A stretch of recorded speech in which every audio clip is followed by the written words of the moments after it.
Welcome everybody to a brand new Blu-ray and DVD out and about video today. And this week sees the release of the second season of HBO's fantasy adventure series, His Dark Materials, hitting store shelves along with the big 4K upgrade, the family fantasy musical, the 1971 classic Willy Wonka and the Chocolate Factory, plus much, much more. So let's go see the deals, exclusives, and we are at our first location, Walmart.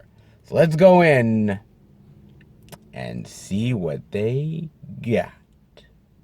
All right, everybody, we are in at Walmart, and hey, look, it's really filled. It's like jam-packed filled. This is awesome, right? Well, it's all pretty much last week's releases and a bunch of extra stuff that they finally got in, exactly. I mean, this would be great if it was last week. They are a week late, however, guys. I mean, they do have all the versions of Nobody, and by the way, this is an amazing movie. It is awesome, incredibly kick-ass. As far as John Wick ripoffs are concerned, this is one of the best ones. That's for damn sure. Then, of course, they got a little bit left of Godzilla v. Kong. They have The Unholy as well, which, truth be told, there's a lot of really terrible religious horror films out there, and this is not as terrible as some of the ones within the last, like, 5-ish or so years. But I gotta tell you, that third act kind of kills it a little bit. It's not terrible, but it's not as good as it could have been. If they just tweaked it a little bit better, I think it would have been a really solid religious horror flick, but just fails to miss the mark. Still pretty decent, though. If this goes down within a decent amount price, maybe if it goes down like $5, I might pick it up. Just might, guys, depending. They also have Paper Tigers, which you saw last week over at Best Buy. They have DVD and Blu-ray. Batman The Long Halloween, the Blu-ray, and the DVD, which is a Walmart exclusive. So if you were only looking for the DVD, well, you got to come to Walmart because they are the only ones that will be carrying that.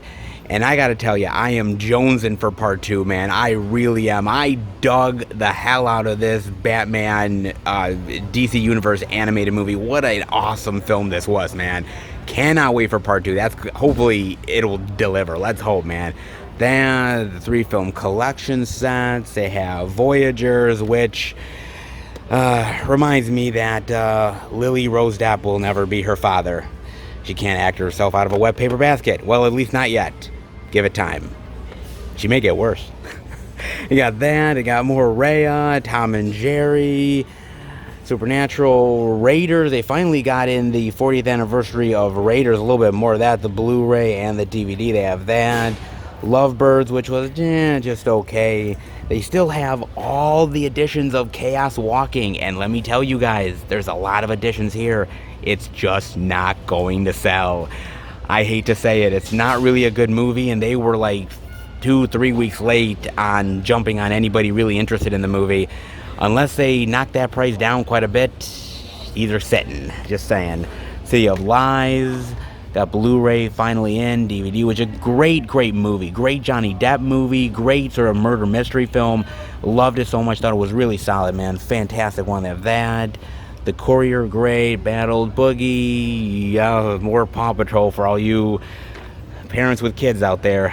I am so thankful I don't have to deal with that yet. So thankful. But actually a really solid display with a lot of media here. I mean, a ton of media. Like I said, if this was last week, it would be amazing. However, they are a week behind schedule. And as you guys looked, there is no new releases for this week. That'll be next week. Let's see if there's anything else we're checking out.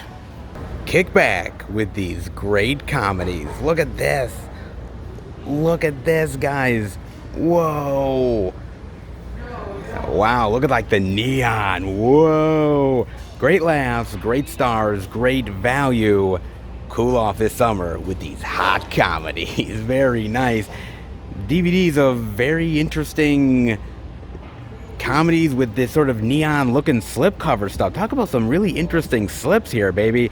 And all of it, each one for $5. That's pretty cool, man. You've got Long Shot. I love that. Look at that, man. That's great. What a really great comedy with Seth Rogen and Charlize Theron. Kind of an underrated comedy, man. I can't say I always love everything Seth Rogen does, but this one was a really unique gem that I quite liked, man. Wasn't expecting how good that was, but turned out to be really solid. They also have The Duff with Bella Thorne and Robbie Amell. This one, I know a lot of people tend to like this one. Yeah, the Mean Girls of this generation. Not as good as Mean Girls, okay? Let's be real. I like Mean Girls quite a lot, man. And The Duff, not as good. Then again, The Duff isn't as good as Mean Girls, and Mean Girls isn't as good as Clueless. So it's, you know, I think the later generations just can't do as good as the earlier generations. Then again, I'm a sucker for the 90s. What can I tell you guys? Oh, man. I was okay with this one. It wasn't the funniest thing, but it's not terrible either. Just okay. Then they also have Overboard. Ugh, I'm not gonna lie, man. This movie is really terrible. As far as comedy remakes go, Overboard is flat out garbage. Hot garbage, man. It's pretty rough to watch. I mean, all you really need is the original with Kurt Russell and Goldie Hawn. That's all you really need. And it's such a really, really great movie. The chemistry is there. The jokes are there. This just tries to update it for a modern generation with more extra wokeness, and it just falls completely flat. And let's be real, Anna Faris is no Goldie Hawn. That's for damn sure, guys. It's not that good of a movie. Actually, Severin is putting out a really great edition of Overboard very, very soon. Just get that. Why would you ever pay for this movie? Anna Faris is good, don't get me wrong. Scary Movie, The House Bunny, a couple things, but Overboard, I only wish this movie went overboard. Hardy har har. They have that. They also have, a Medea family funeral, Medea gets a job, and a Medea Christmas. Oh, all the Medea that you can handle. Oh, Lord. I've said I've only really ever watched maybe 1 or 2 Medea movies, and that's it. And I'm actually kind of proud of that, guys. I'm not going to lie. Medea gets a job. The soap is an out of 10. And honey, you need more than a bath. You need Jesus. Oh, Lord Medea. You know, he says he retired Medea, but as I've said, money talks, bullshit walks, and within 2 to 5 years, we'll say 2 to 5 years, we'll get more Medea. Just saying, guys, we definitely will. They also end up having the Jay and Silent Bob reboot, Dirty Grandpa, and Love the Coopers. Very interesting, and I'm loving this neon stuff, man. This is awesome. God, I'm loving this. To get to Hollywood, they're gonna take the high road. Oh, I love the characters of Jay and Silent Bob. Literally, the View Askew universe and Jay and Silent Bob are so clever because they come off as sort of dumb, but yet they're kind of smart in their own weird and unique way, which I actually really enjoy. And I just love the goofiness of their characters and the ridiculousness, and how one guy pretends to be smart and the other guy pretends to be dumb. I just like that. It's almost like Kevin Smith's version of like Cheech and Chong or something like that. I'd almost say, man. But I've loved what they've done with the characters over the years. I love Jay and Silent Bob Strike Back, but the Jay and Silent Bob reboot, that was not very good. I really did not like that one. I mean, it had some cool jokes. It felt like they were kind of throwing spaghetti at the wall, right? Just seeing what was going to stick. It was just too over the top and ridiculous, and I couldn't really connect with anything, and it was just cameo after cameo after cameo. It was going to be a heartwarming movie about Jay and his daughter, and it just, I don't know. It turned into too ridiculous, and they tried to go schmaltzy and then over the top, and they tried to put in sort of the Kevin Smith humor, but it didn't really work. It just came off as flat and lifeless. I like Kevin Smith, but I actually like younger Kevin Smith. I don't like older Kevin Smith. Am I the only one? I kind of do, man. I mean, I like when he's done different stuff, like Red State or Zack and Miri Make a Porno, those type of movies. When he goes back to the View Askew universe after so many years, it's almost kind of like he's lost touch. The last View Askew universe movie that I really loved was Clerks 2. Going back to The Well, especially with the reboot, and then I'm hearing he's doing Clerks 3, I'm like, stop. You were so good, and you ended on such a high note with Clerks 2. Why would you continue it? I think he's burying himself, but I do like it. I like the older stuff, put it that way. Oh, and speaking of older stuff that I love, Robert De Niro. I love old school Robert De Niro. And then he makes movies like Dirty Grandpa. Oh, okay, look, I don't hate Dirty Grandpa. I actually think it's kind of fun. Because dirty never gets old. Yes, indeed. And I'm not going to lie, I kind of wish when I get older, when I'm Robert De Niro's age, that I turn into Robert De Niro. Like, I'm going to, like, beaches and I'm hitting on really hot, young chicks and getting laid. And, okay, I don't want to get them pregnant. But if I could still get it up, you damn well sure I'm going to try. Oh my God. It has its fun moments, ridiculous, over the top, but I actually do kind of like this movie, and I think Robert De Niro goes full in on this role, man. He does a good job with it. He knows what movie he's in, and he's living it up, dude. I enjoy it. Thought it was kind of fun. However, I don't know anything about Love the Coopers at all. I know nothing about this movie. John Goodman and Diane Keaton. This must be a very new one, because I do not know anything about Love the Coopers. Alan Arkin, Marissa Tomei, Ed Helms, Amanda Seyfried, Olivia Wilde. Wow, that is a cast, man. Look at that. Wow, this very interesting romantic comedy. Look at that. Oh my God, I love John Goodman and I love Diane Keaton. I don't think they've ever actually worked together. I could be wrong. I'd have to look that up, but oh my God, I love both of these actors. A good sort of romantic family comedy. This could be good. Oh my God, I've never heard of this, but I love the actors.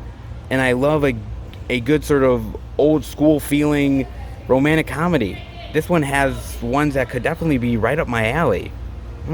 Love the Coopers. I could be down for this. Ooh, they also have The Spy Who Dumped Me. Very nice. With Mila Kunis and Kate McKinnon. This was not terrible of a spoof comedy type of James Bond ripoff movie. It's not great.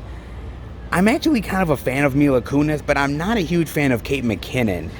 I don't know. She's better than some of the other ones that I've seen on SNL over the years, in recent years, I should say, but I still don't think she's as funny as everybody makes her out to be.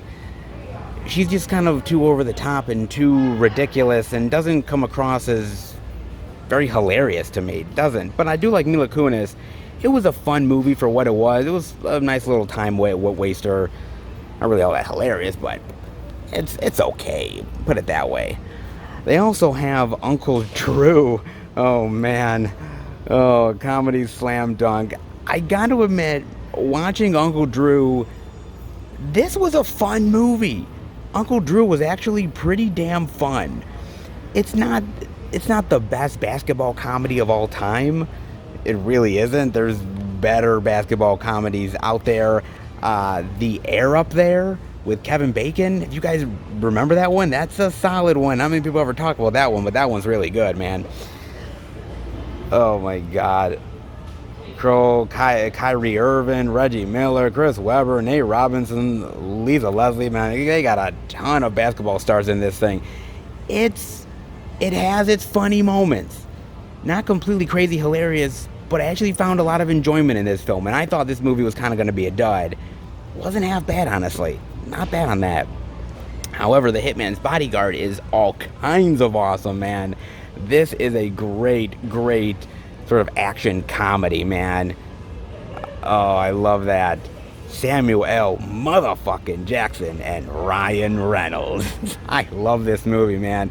What a really great, fun time watching this film, man. I mean, you get badass Samuel Jackson, you get all the F words you ever wanted from that MFer. You also got some crazy hijinks with Ryan Reynolds. I like the chemistry between them. I think it's a really fun movie. I really do, man. I love Salma Hayek in here. I love Gary Oldman as the bad guy. This has a lot of stuff going for it. It was really fun. This one was a really fun movie. I really enjoy the Hitman's Bodyguard a lot, man. It reminded me of sort of old school ones from back in the day. It just was one that they don't make as many of these ones as they used to. It was so fun, and I just had so much fun time with that movie. I really did. Oh, well, geez, speaking of more Madea, have Madea Goes to Jail and Madea's Big Happy Family. More Tyler Perry love, of course. I would be very worried about Madea Goes to Jail. I wouldn't be worried that someone would make her their bitch. No, I would be worried that she'd make everyone her bitch.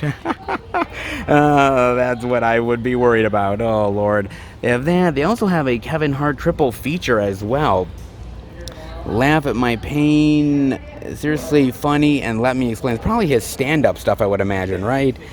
And I got to admit, Kevin Hart is... I don't want to say Kevin Hart is not funny, because he does have his funny moments. I just don't really find his stand-up as funny as other people's. I don't think he's as good as Chris Rock. I don't think he's as good as that guy or good as Eddie Murphy or some of those other great ones out there. I mean, I think he's decent. I don't think he's as good as Whoopi or some of the other ones, but he's got his own brand, and he's made a killing in his life because of doing his brand of being this sort of little shorter person and the comedy of that. And I think he's made a nice niche for himself. I don't think he's as good as some of the Wayans brothers from back in the day, but he has his good points. He's made a nice niche for himself, but I could name a lot of people way more funnier than Kevin Hart. But then again, the people who love him, really diehard fans that love him. I've liked him in certain things, but am I a huge fan of Kevin Hart? Not as much as I think other people are. But I will give him props. He does have his moments, and boy, has he made a nice niche for himself. That's for damn sure. They have that. And then down here they have, Van Wilder, Red, and Jexy. Very nice. Oh man, Van Wilder, the unrated edition. I love this movie, man. You'll never think of bulldogs, pastries, protein shakes, or tutors in the same way again. When it comes to Van Wilder, you definitely would not, man. I love this movie, man. And this was like the first time that I really found Ryan Reynolds. And I loved Ryan Reynolds in this movie. Like, this guy is fucking wild and crazy and hilarious. And man, did I love this movie, man. I thought Tara Reid was actually really good. One of like Tara Reid's like last really good movies she was in, man. Like, this was really good. And it's honestly sort of went up in the ranks for me because I love a good college comedy. Movies like Animal House and PCU and other movies similar to that, Accepted, you name it. And I think Van Wilder deserves to be in the mix in that. It deserves to be in the conversation. Maybe not as good as Animal House. Maybe not as good as PCU, because I love PCU. But it deserves to be in the conversation. It really does. I like Van Wilder a lot, man. So good. Very funny, man. You also have Red with Bruce Willis and Morgan Freeman. I like that. Look at that neon red, man. That's awesome. Oh, this is really solid. I like this movie. I remember when they promoted this movie of like, oh, these old fogies, these old hacks that are all in this sort of action movie together. And I sort of like the comedy of these old people trying to do action and semi-succeeding with hilarious results. And I actually thought it was a really fun time. I loved all the people in here, man. I love Bruce Willis. I love Morgan Freeman, Helen Mirren, John Malkovich. I think John Malkovich is awesome here. What a crazy, batshit, insane John Malkovich in this movie, but he is awesome. It's a fun movie. It really is fun. Sort of the old school trying to teach the new school how to tussle, and I think it's really awesome, man. I think Red is cool. Red 2 is equally as, well, not equally as good. It's it's decent, not as good as the first Red, but I would say it's still a fun movie, man. And honestly, one of the last movies that Bruce Willis actually gave a shit in. Can't say he does that all the time anymore, but he definitely does. Then, the last thing I'm seeing here is they have Jexy with Adam Devine and Alexandra Shipp, which, not as funny as it could be. I like the concept of sort of your cell phone controlling your life and taking, over and falling in love with you. I like that idea. It's weird, it's quirky. The movie has moments where I kind of like it, but I'm not huge in love with the movie either. I love Alexandra Shipp. I think she's actually really great. I love her in a lot of movies that she's done. Adam Devine, I'm not really as much of a fan of Adam Devine as other people is. He's got his moments. He's not unfunny, but it depends on the role that he's doing. It's not terrible.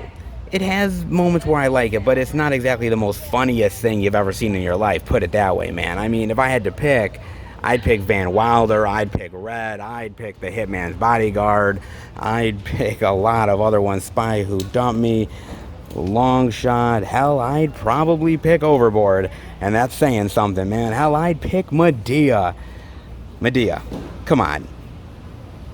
When am I getting a Medea Hanukkah?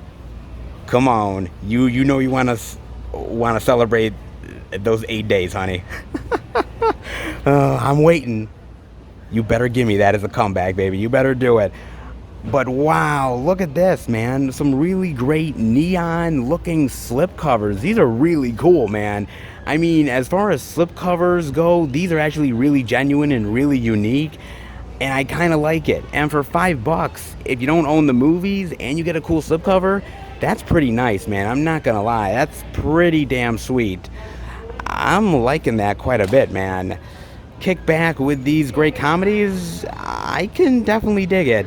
However, a shirtless Robert De Niro bench pressing a shirtless and almost naked Zac Efron, there's something about that is very deeply disturbing. And on top of those really nice slipcovers, most iconic moments in film history, some more unique and interesting slipcover love. Oh yeah, baby, look at this. Now, some of this stuff we've seen before. I've seen around. Like, I've seen the Hobbit one before. I've seen the Lord of the Rings one before. I've definitely seen the It one before as well.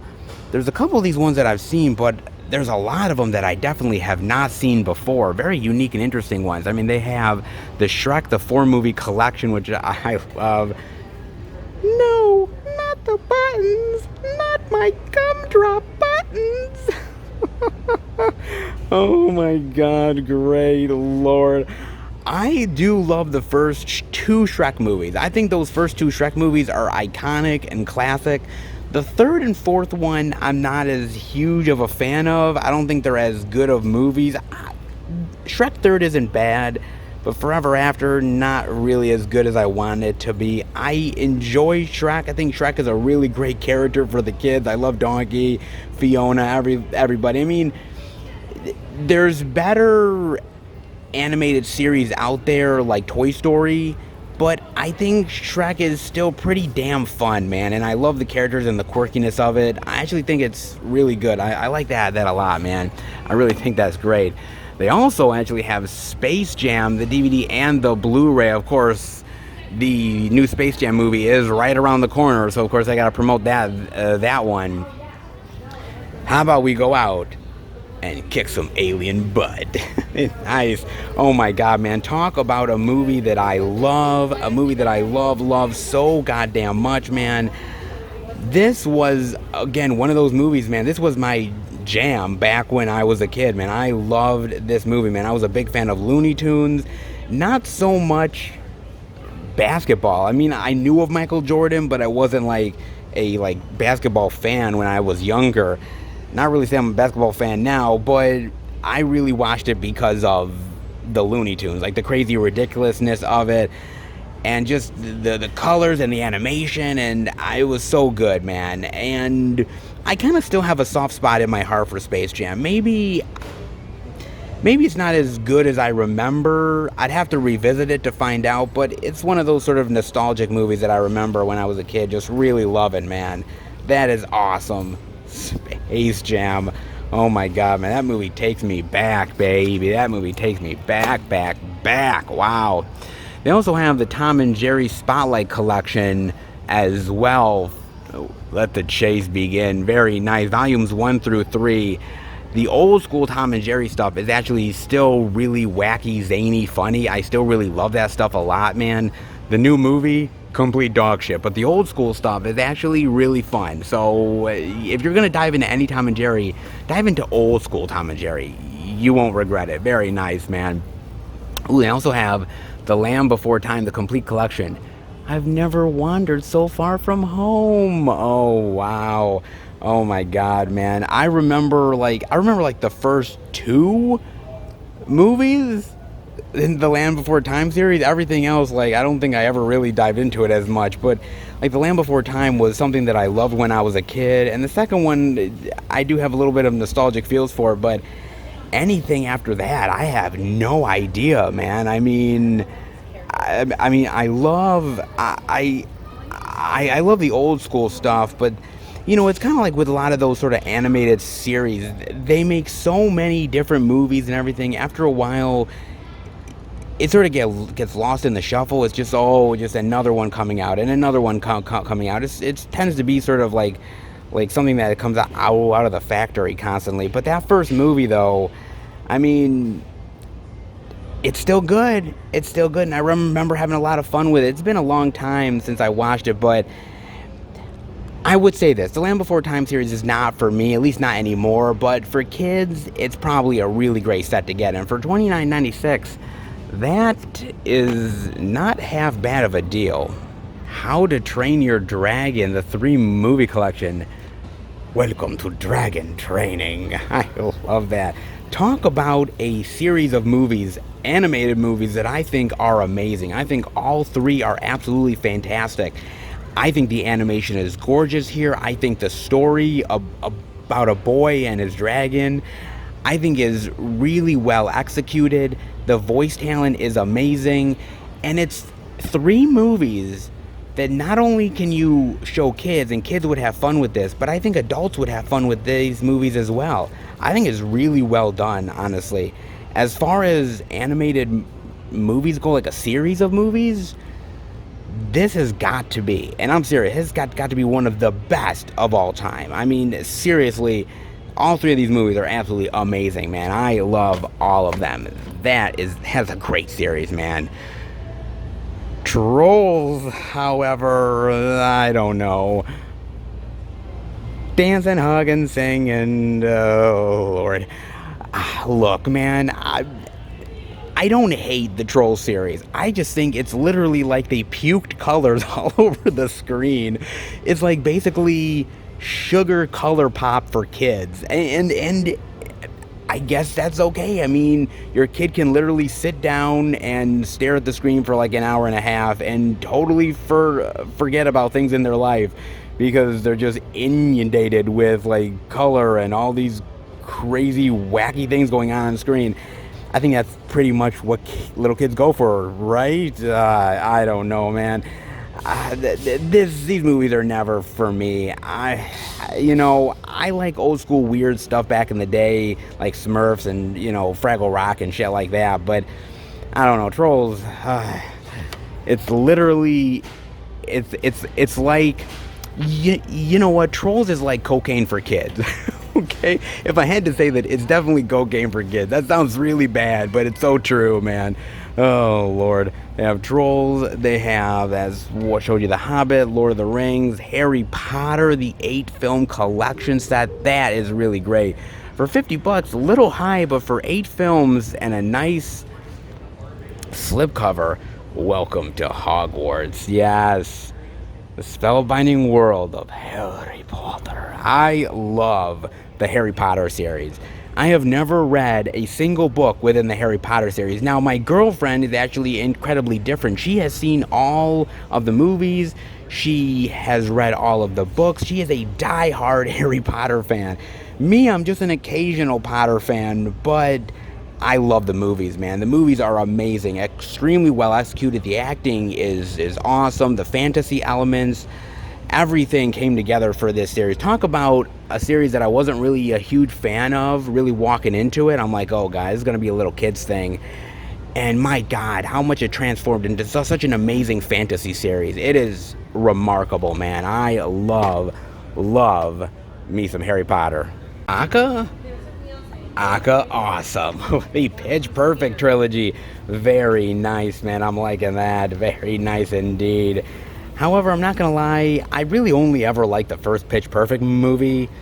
Yeah, I'm not going to lie, I only really ever liked the first one. I mean, the second one, it's okay. And the third one is not outright dog shit, but it's not really up to the level of the first film. And I know there is some diehard Pitch Perfect lovers out there. There really is. I'm just not one of them. Again, I can appreciate the Pitch Perfect series and how much love that they get from fans, but really the first one is the best. It is true, man. They do have that. They have Bring It On, the 6-movie Jesus Christ. I keep forgetting that they made 6 goddamn fucking Bring It On movies. This is not a democracy. This is a cheerocracy. Oh, God. 6 fucking movies. Man, God. Why? Who was asking for 6 movies? Jeez. Bring It On again, Bring It On All or Nothing, Bring It On In It to Win It, Bring It On Fight to the Finish, and Bring It On Worldwide Cheer Smack. Fucking hell, man. Jesus. I mean, this movie is catching up to Fast and Furious, for Christ's sake. Man. Good God. This has more movies than fucking Back to the Future, for Christ's sake. I mean, that's nuts to me. It has the same amount of movies as the fucking Lord of the Rings saga. What the fuck? Jesus. Why? Why in the world would this ever need 6 films? I mean, I remember watching the first film, and I really do enjoy that first movie. I think Kirsten Dunst is really good in it, and I do like it. I think it's a fun comedy, but everything after that I had no interest in. It's the same thing with all those, Step Up movies or everything like that. It's like they keep on making it. It's like a factory thing. They just keep on churning these things out. Oh, man. This series is almost as scary as Chucky dolls. Good Lord. Oh, my God. 6-movie cheer pack. How much cheerleading does one really need in their lives? Oh, my God. When it comes to Bring It On, one time is enough. One. I can't do it, guys. I can't. I'm a glutton for punishment. I've seen a lot of movies that I regretted. I'm not doing this. I am not. Nobody. Not a damn person can make me. But really, when you think of Bring It On, do you really think iconic moments in film history? I don't really think so, but I could be wrong. However, a series that I can kind of get behind a little bit more than Bring It On is American Pie. This one time at band camp. Oh, Lord. Yes, let me guess. You stuck your flute up your hoo-ha.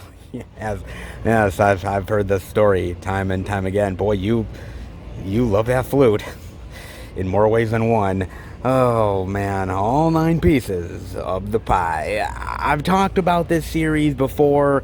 I'll say this. The first 3 movies, actually, I'll say this. The first 4 movies, American Pie, American Pie 2, American Wedding, and American Reunion, I do enjoy. Actually, I think they're solid films. There is some weak points to them, but there's some really great, fun comedic moments. I like the chemistry with all the actors, the story as they're sort of growing up in their lives. I like that. I like that the more things change, the more things stay the same is really the idea a lot of times with American Pie. And I think those movies sort of reflect that they grow as characters, but yeah, this same sort of wacky hijinks I enjoy. The other ones, look, the straight to DVD ones, I'm just not as much of a fan. I mean, I like certain aspects. I mean, I love Eugene Levy, but I also kind of found them to be a lot of cash grabs to them. And as the movies went on, they haven't been as good. it's sort of like the law of diminishing returns, right? I mean, the first one, kind of like Bring It On, is really great. And then everything else, not bad, not as good. And then slowly but surely it goes down that DVD DVD rabbit hole, straight to DVD rabbit hole, I should say. And then we get movies like basically American Pie Presents Girls Rules, which is basically just this woke comedy piece of shit, which isn't even funny and could barely even be called an American Pie movie. It's a real shame. The heights of American Pie and the lows of American Pie, it's all in this movie collection, man. Put it that way. It's all there. However, a very great comedy, an amazing comedy, an iconic movie, Blazing Saddles. Ah, yes, Mel Brooks, Blazing Saddles. Badges. We don't need no stinking badges. Oh, my name is Jim, but most people call me Jim. Great, my God, I love Blazing Saddles, man. One of the best comedy satires of all time. Mel Brooks was a comedy genius. Hell, is a comedy genius. What the hell am I talking about? He is amazing. Movies like this, History of the World Part 1, Spaceballs, Robin Hood Men in Tights, you name it. Young Frankenstein, he is awesome. I love Mel Brooks. He is great, man. And let me tell you something. Talk about movies that you could not make nowadays. You could not make Blazing Saddles nowadays. There is no way in hell that you could ever make a movie like Blazing Saddles now. No way, man. But that's kind of why I love it as much, because it's this really great capture of comedy at this particular moment in time that I think works so well. And that's why I love old school comedies as much as I do, because you know, you can do so much more with them, and you don't have to play by as many rules or taboos, you know, and I think you could really go for it. Miss the days of Blazing Saddles. Indeed I do, man. Then you also end up having, Smokey and the Bandit, the 7 movie collection. Yo, wow, a lot of Smokey. For the money, for the glory, and for the fun. Yes. Oh, man. Okay. I love the first Smokey and the Bandit. Iconic. Amazing. Great acting. Burt Reynolds is awesome. Jackie Gleason is fucking hilarious, man. Really, all you really need is the first Smokey and the Bandit movie, okay? However, if you are a diehard, look, 2 and 3 are not outright terrible. I mean, 3's not great. 2's pretty good. 3 is, it's okay. It is what it is, man. However, the other movies, Bandit Goes Country, Bandit, Beauty and the Bandit, and Bandit Silver Angel. My God, those are really straight to TV movie garbage is really what they are, man. They are a lot of straight to TV movie garbage. They're just really aping off the name of Smokey and the Bandit. They're not even really even good Smokey and the Bandit movies. They're just pieces of straight to TV movie trash that they made, and they were aping off the name of it. Like I said, money talks, bullshit walks, and they have the property, so why not make them? But they're just shit. They're not good, man. And they just give Smokey and the Bandit a really terrible name. Hell, most people don't even remember those goddamn movies. They remember the first Smokey, and there's a reason why. Because it's classic. Everything else pales in comparison. Why would you ever need anything else? Oh, God. They had to match the TV movie garbage in with the classics. They gotta sell the garbage somehow. Might as well just sell it with the perfume. Makes sense, right? Of course. If you buy the perfume, you have to buy the knockoff shit as well. No, you don't. Oh, of course they had to have the 50 Shades 3 movie collection. Mr. Gray, we'll see you now. Oh, of course. Is this exactly iconic? Well, if you like whips and chains, sure. Oh, why not? Oh, man.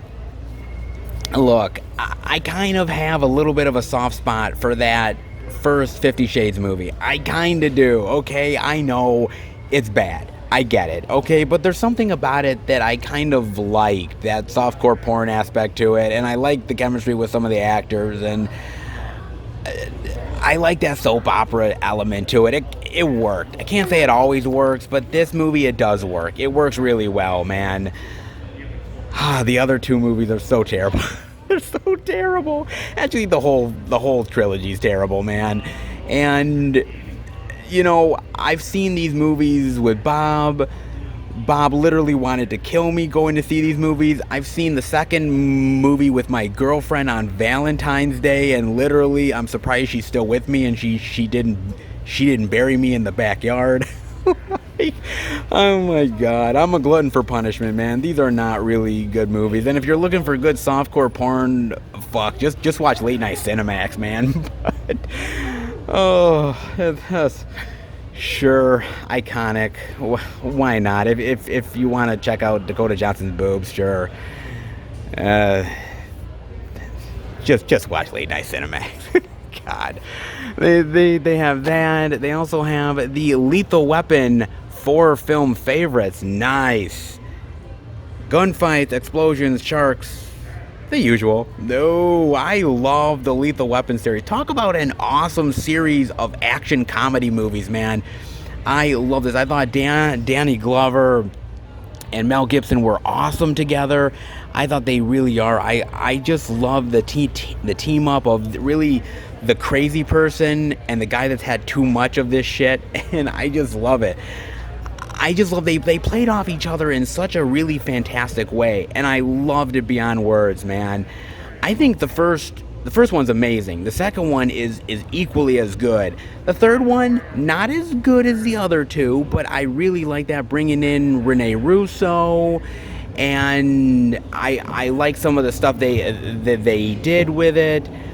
The fourth movie is not my favorite. It's sort of my least favorite of the bunch. They tried to bring Chris Rock in there and do a little bit more of the ridiculous, over-the-top comedy that Chris Rock does and fit it into Lethal Weapon, almost like doing Lethal Weapon The New Generation or something. It didn't quite work.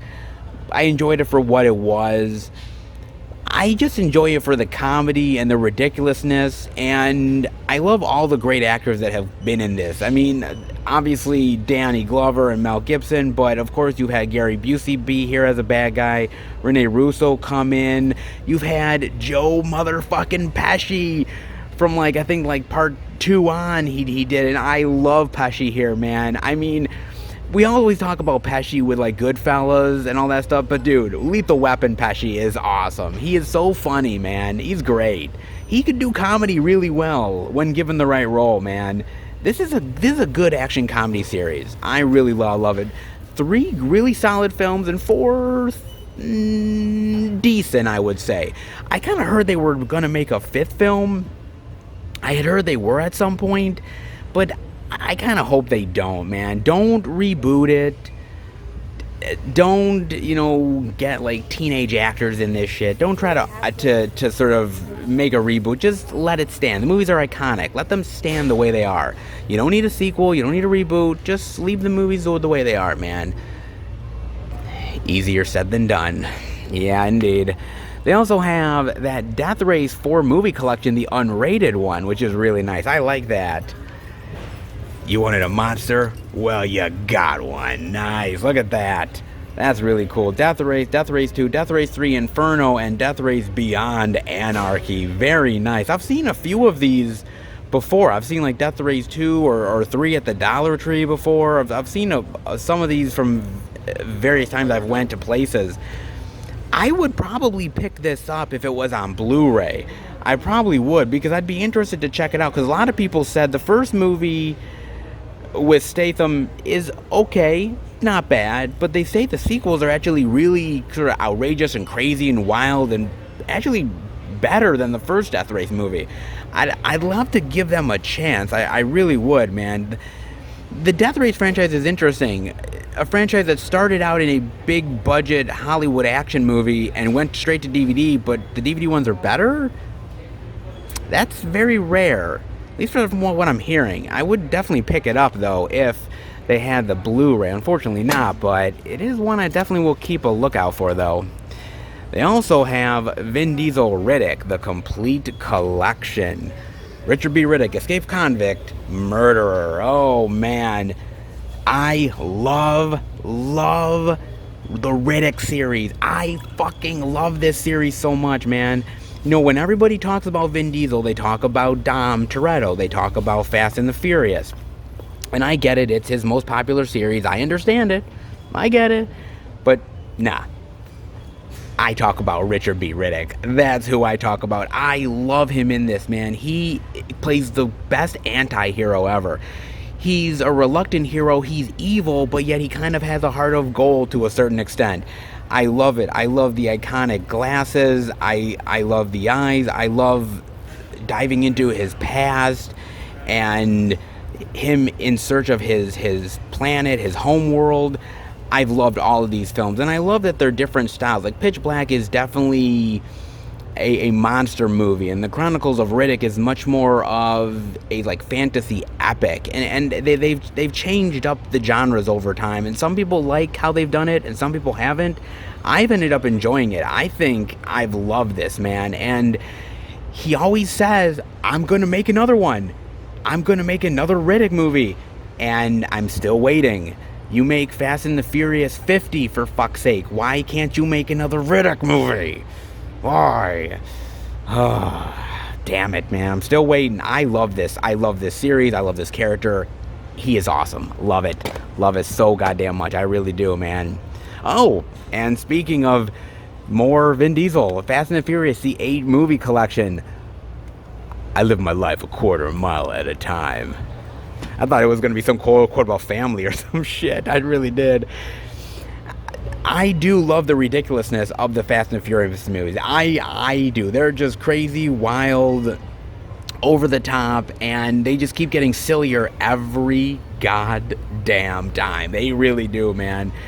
I kind of feel like they should have stopped a long time ago, but yet at the end of the day, I also kind of am just anticipating how much more ridiculous this shit can really get, man. I really do. Then again, I don't know if I would really ever buy this because it's the 8 movie collection. The 9th one is really just around the corner. They're making like 2 or 3 more sequels. I don't like box sets like this, and the reason why I don't is because they're always making more movies, so this is technically an incomplete box set. I mean, if you only like the first 8 movies, then yeah, but if not, there's really no point in picking that one up, though.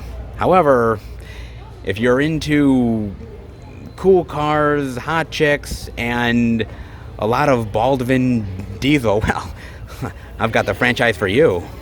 Oh, now this is cool. Look at this slipcover for the mag.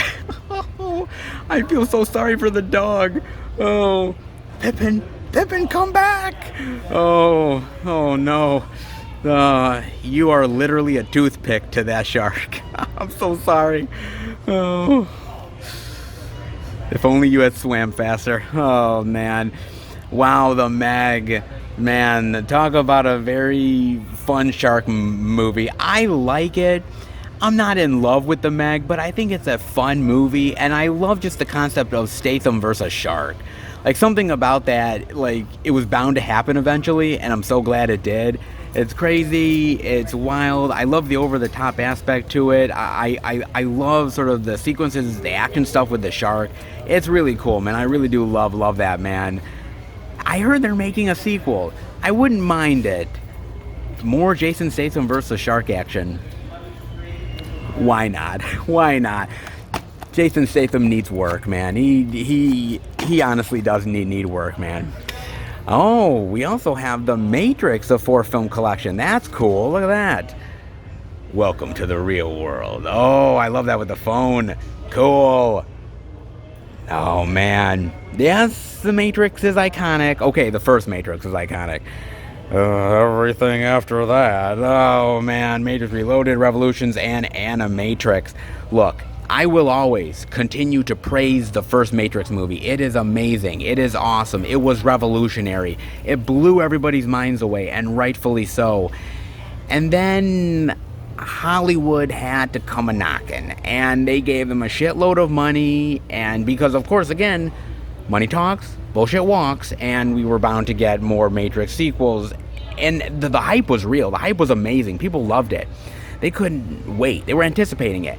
And unfortunately, they really were a huge letdown. It just was a really lackluster effort. And it just felt like everything that we were hoping for, everything that we yearned for, just really, just our hopes and dreams failed. Put it that way, man. I mean, it did. It's one of those really great series that has an amazing first movie, and then the sequels basically turned into every fan's worst nightmare of this Hollywood CGI fest garbage that you thought the first one was going to be. And unfortunately, the sequels went down that very bad Merovingian rabbit hole. It did. I hate to say it. They're making another Matrix movie, and a part of me is really looking forward to it. A part of me is really hoping that it's good, but yet another part of me is really scared and wondering, why are we doing this? Look, I'll always have a soft spot in my heart for the very first Matrix. I saw it in the movie theaters back in 1999. Yes, I am that old, kiddies. I would, but I don't know, man. I mean, The Matrix is amazing, but everything after that, I would have rather taken the pill to get back to reality. I indeed would. They also have the 7-movie collection of Tremors as well, which is nice. Run for it. Running's not a plan. When it comes to Tremors, it definitely is not, man. And I gotta admit, okay, look, I love the first Tremors movie. The first Tremors movie is amazing. It's iconic. It's fantastic. The monsters are awesome here. And I like the second film. I think the second film is actually really fun. The third film's not bad either. And then we get the other movies. You know what? I like good monster fun. I really do. And I guess to say Tremors isn't terrible of a series, if you're looking for mindless monster fun, I think Tremors is right down your alley. If you're looking for something more a thinking man's monster extravaganza, yeah, Tremors ain't for you. And there's a lot of times where I don't even think Tremors... I give Tremors credit for coming up with cool, crazy concepts with the monsters and upping the ante all the time. Like, it was just Tremors before, and then it's ass blasters, and it was all kinds of shit. I like that they do some weird stuff in the franchise, and it's overall fun. It's kitschy, it's a little campy, it's basically a series that's just an excuse for blowing shit up, but then again, that's not such a bad thing either. It's okay. It's not perfect, but it is fun. I'll give it that much, man. It is fun. Then you also have the Jurassic World 5-movie collection. Welcome to Jurassic Park. Ah, yes. Another incomplete set because we're getting another Jurassic World movie. So why do we need another set of it? An incomplete one at that. Look, I love Jurassic Park. Classic, iconic, amazing. The Lost World, I actually kind of dig. I actually really do, man. A lot of people have problems with it, but I actually really like it. Jurassic Park 3, I do enjoy Jurassic Park 3. Jurassic Park 3 is not perfect, but I actually think it's better than a lot of people give it credit for. Then we have Jurassic World and Jurassic World Fallen Kingdom. And I know a lot of people really like Jurassic World and Fallen Kingdom. I honestly do not. I don't think they're as good as the early Jurassic Park movies. Everybody praises them. They love them. And I'm kind of like, it's just a poor man's Jurassic Park. And I know I'm in the minority. People love that shit. But I never dug it. Am I looking forward to the next movie? Sure, because it's dinosaurs, and they're out in the real world, and people gotta hunt them and capture them and protect them, and it's kind of cool. It's an interesting concept. But then again, they kind of did that a little bit in Jurassic Park 2. It just feels like retreads over more retreads. I'll just stick to the first 3 movies. I know. I'm wrong yet again. Annabelle? The Annabelle 3 film collection set. I like your dolls. Oh my god, the 3 film Annabelle collection. My god, man. Oh, the Conjuring universe and the many complications of the Conjuring universe. You know, it's kind of an interesting, because like a lot of things in the Conjuring universe, it was started in the Conjuring, and certain little things turned into big franchises like Annabelle. And I gotta admit, the Annabelle trilogy it's sort of a minefield at times, because I think that first Annabelle movie is not really all that great. I think it's kind of a lackluster effort as far as like killer doll movies are concerned. But the second movie I actually really enjoy, and I think the second movie is a really great killer doll adaptation of Annabelle. I think it's amazing. But then the third movie isn't all that great. It's an interesting idea, and I think what The Conjuring does well is The Conjuring sets up a really great idea and a creepy villain, and then I think they overdo it. Annabelle's one of them, and I think The Nun is, and sometimes a little bit goes a long way, and I think the Conjuring franchise pretty much proves that. Annabelle is an interesting idea, but I don't think it was really done as well as I think it could have been. Just honestly saying, man. And then they have The Purge, yet another horror franchise. All crime, including murder, will be legal. Yes. Oh my god. The Purge Anarchy, The Purge Election Year, and the first Purge. And yet we're getting more Purge love very, very soon, ladies and gentlemen. Another incomplete set. Unless you really only care about the first 4 movies, then hey, have at it, man.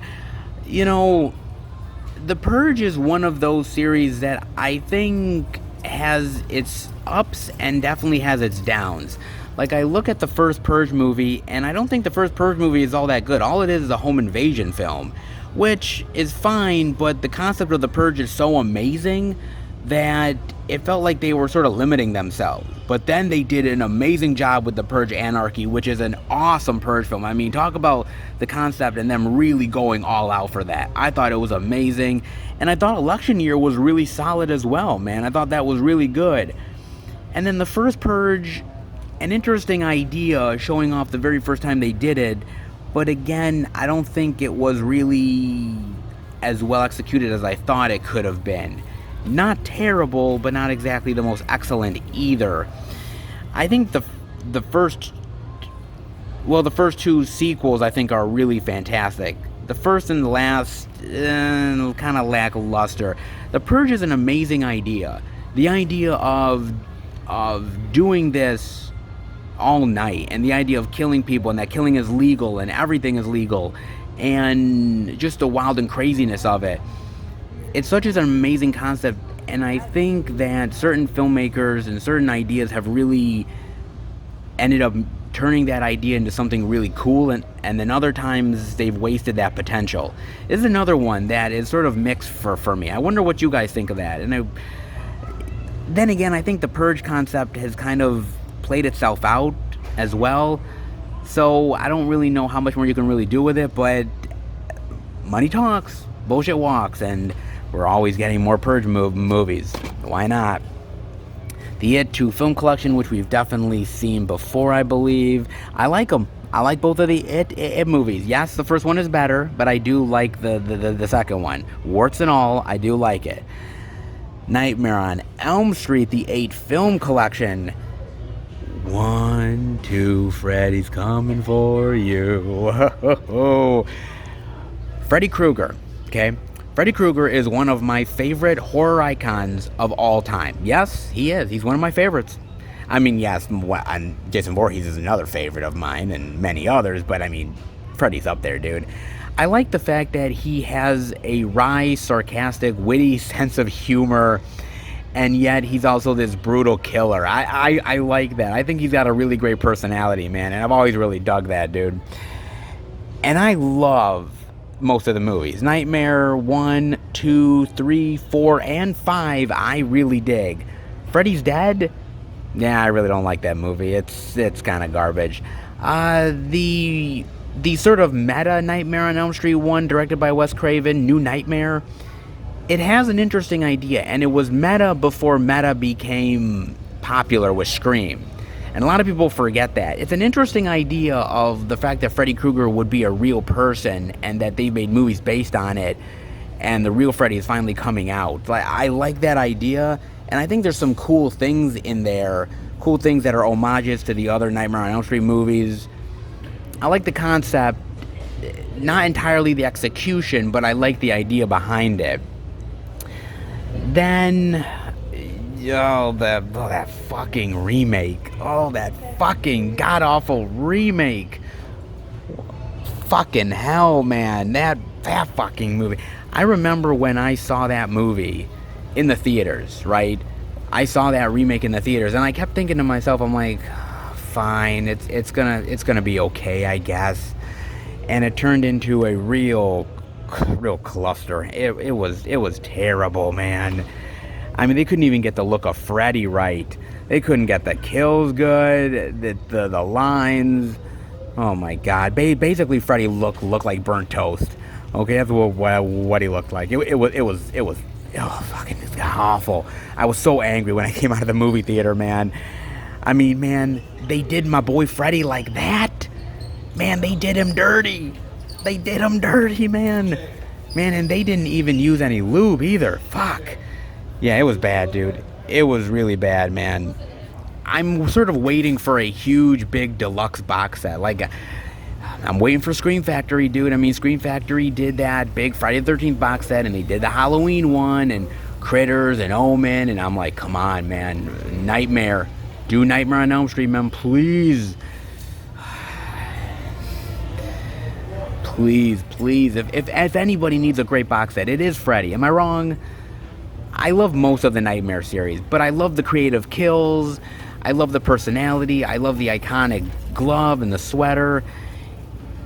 More often than not, Freddy has definitely succeeded.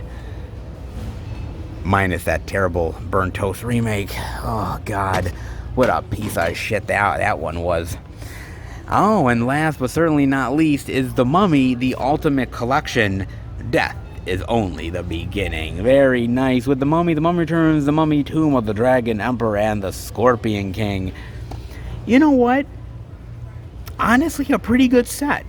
It really is. I love The Mummy. I love The Mummy Returns. I'm not a big fan of The Mummy, Tomb of the Dragon Emperor, which I only think is just so-so. But I do actually kind of like The Scorpion King with The Rock. Not the best Rock movie, that's for a long shot, but I do tend to like it. I like the sort of pulpy adventure action aspect to the Mummy series. I do. I think Brendan Fraser is awesome here. I love Brendan Fraser in these movies. I think he's amazing. I think the chemistry, I like the Egyptian iconography. I just like the pulpy sort of old school fun that these movies have. I mean, you can either have movies like this or you could have Tom Cruise's The Mummy.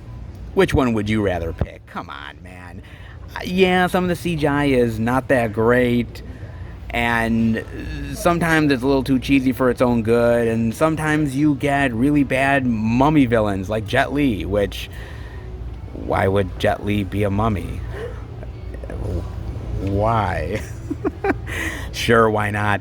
But the first two and Scorpion King are actually kind of fun, and I really do like them a lot, man. Not bad. Some very interesting, new, iconic movie quote slipcovers, man. I kind of like it. Of course, I always have to like my man Freddy. Great one.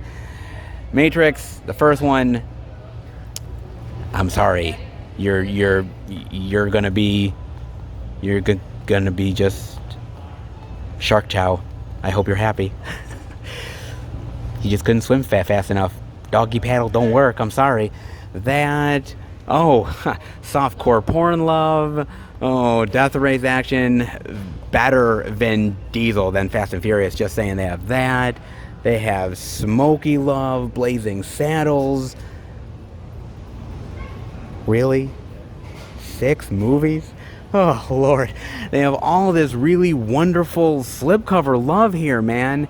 I mean, as far as iconic is concerned, which ones are iconic? I mean, Shrek is iconic, Space Jam, Lord of the Rings, Harry Potter. Trolls? Not exactly.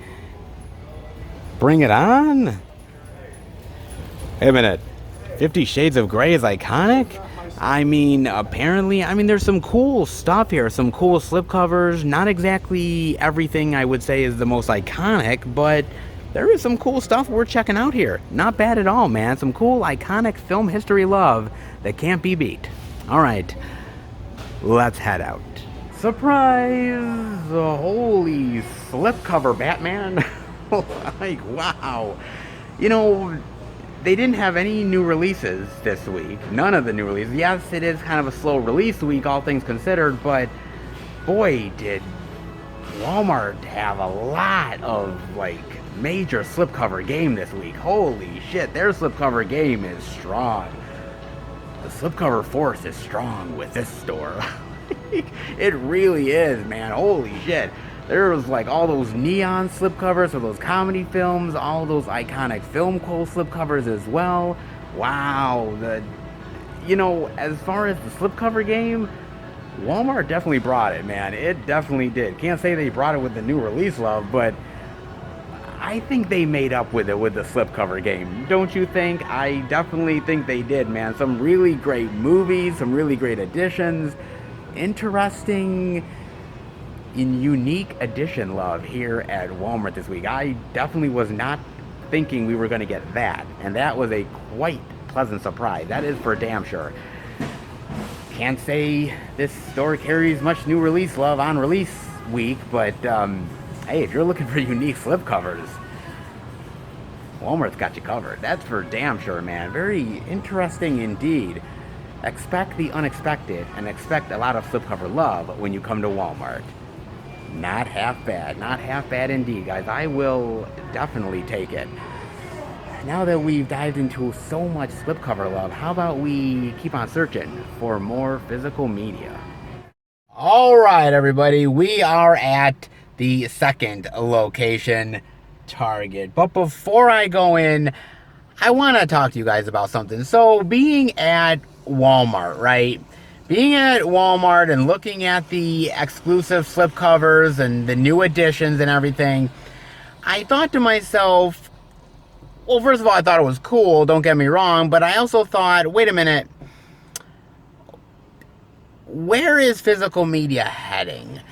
Is physical media coming to a point where we need to do all these little gimmicks and little interesting ideas to get people's eyeballs back on physical media? And I think the answer is a resounding yeah.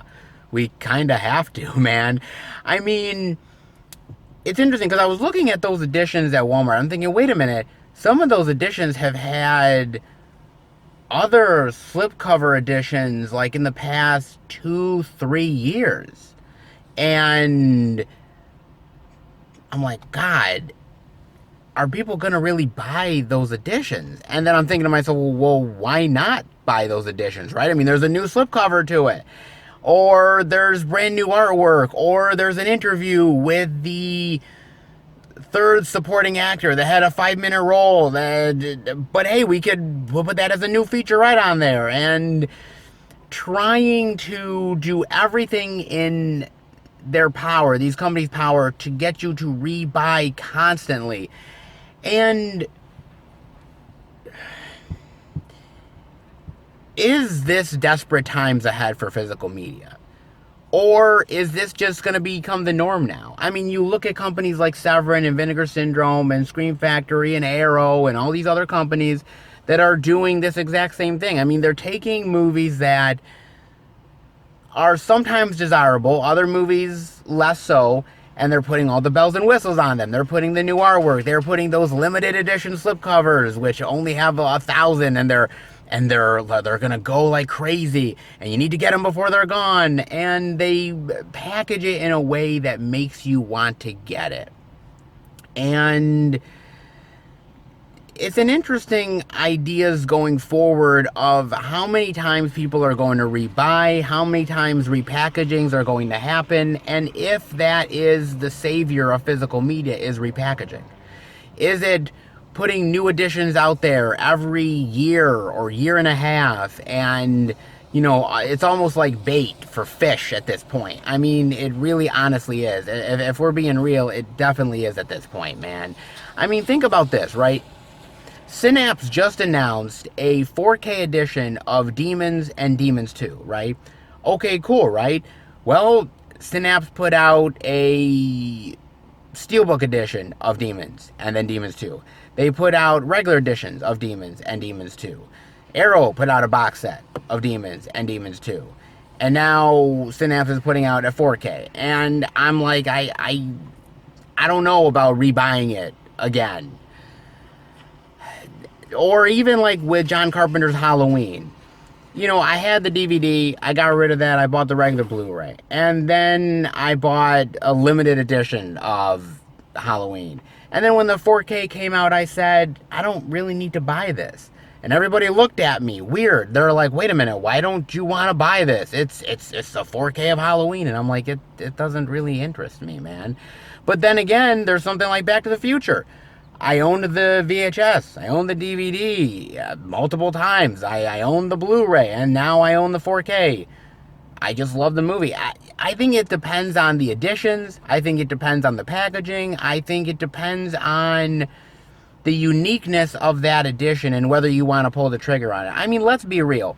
Physical media is no longer what it once was. It's just not. I wish it was as popular as it used to be. I wish there was like multiple stores that have all these editions and boutique labels and all this stuff. I wish we would get that. We just aren't. That just is not a reality anymore. Sad but true.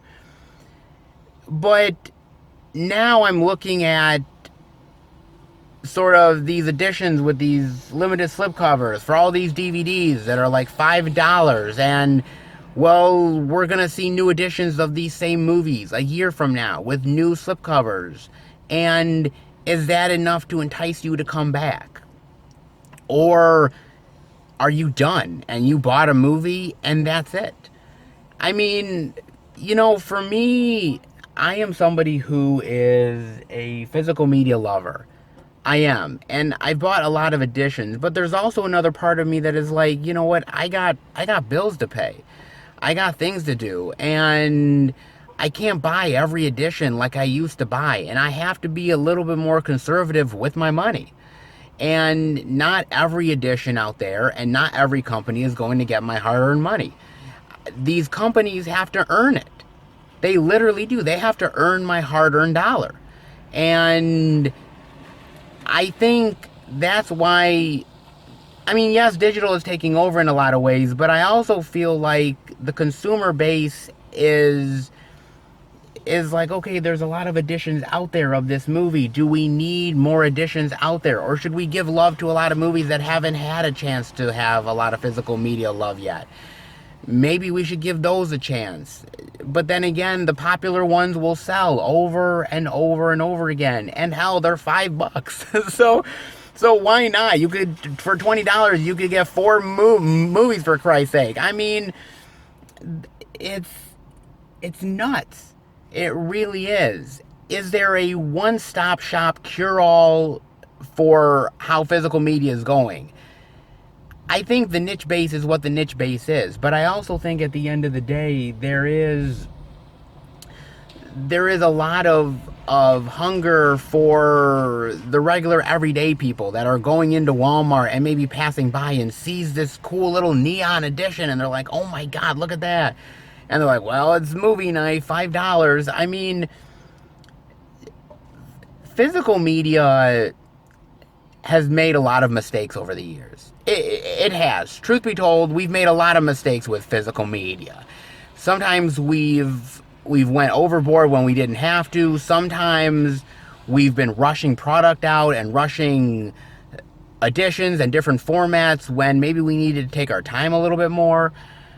I think the average consumer is worried about yes, cool artwork is something that gets them in the door, but it's about the money. It's about dollar bills and how much you're willing to pay.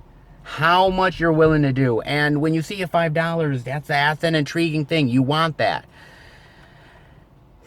It's tough to say where physical media goes from here.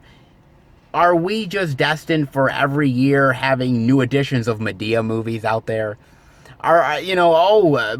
Medea's Christmas. Oh my God, I bought the DVD 5 times, but I mean, 6 times a charm. Like, how many more times are we willing to go down the rabbit hole with certain editions? Maybe we're willing to do it a lot, but I think right now companies are really testing the waters right now. They're testing the waters of what works. And I think they see the slipcover game working, and they say, okay, if people love slipcovers, love limited slipcovers, unique ones, why not go with that? I think we're just right now throwing spaghetti at the wall and seeing what works. Is it all going to pay off in the end? No. And I think right now the latest and greatest thing is just out there and companies are taking advantage of it. But when that ends, what's next? Where does physical media go? It's tough to say how to keep people's eyes on physical media. How do we keep their attention? Right now it's slipcovers. But in the next 2 to 5 years, it could be something else. I think right now it's a whatever works, we're going to do it scenario. Whatever happens with physical media, I think that at this point, I think we're just in survival mode at this point. And doing slipcovers and doing these unique editions are cool, but that's only going to last so long. What's the real end game in all of this? I want to know what you guys think. Definitely let me know. It's cool with all these editions, but it can only last for so long. Where do we go from here? Definitely let me know, guys. In the meantime, well, it is a slow physical media week. Well, no new releases at that Walmart, but a lot of slipcover love. Will Target have much?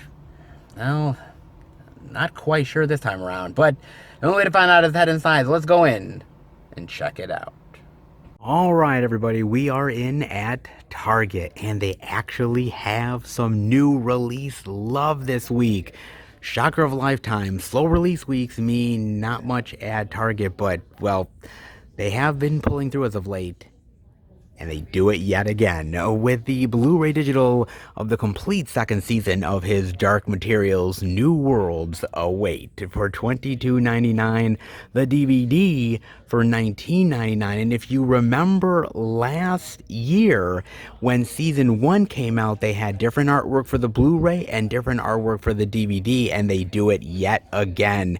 I gotta admit, I'm loving the DVD artwork. I don't know, something about with the characters and the design I like. This is good, don't get me wrong, but not nearly as good as the DVD love. So, yet again, the DVD wins out, man. The artwork is really, really awesome here, but both are pretty good. Just this one is a little bit better, man.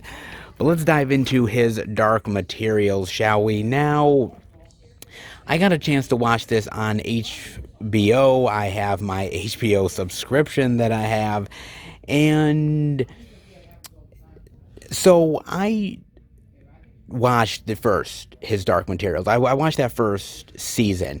And if you guys remember, because I went back and looked at my thoughts, that it was very complicating, it was very confusing, and the other problem with the show is that it felt like there was a lot of stuff that they were throwing at you in the very first season. There was all these kind of different societies and all these different creatures and the relationships to them.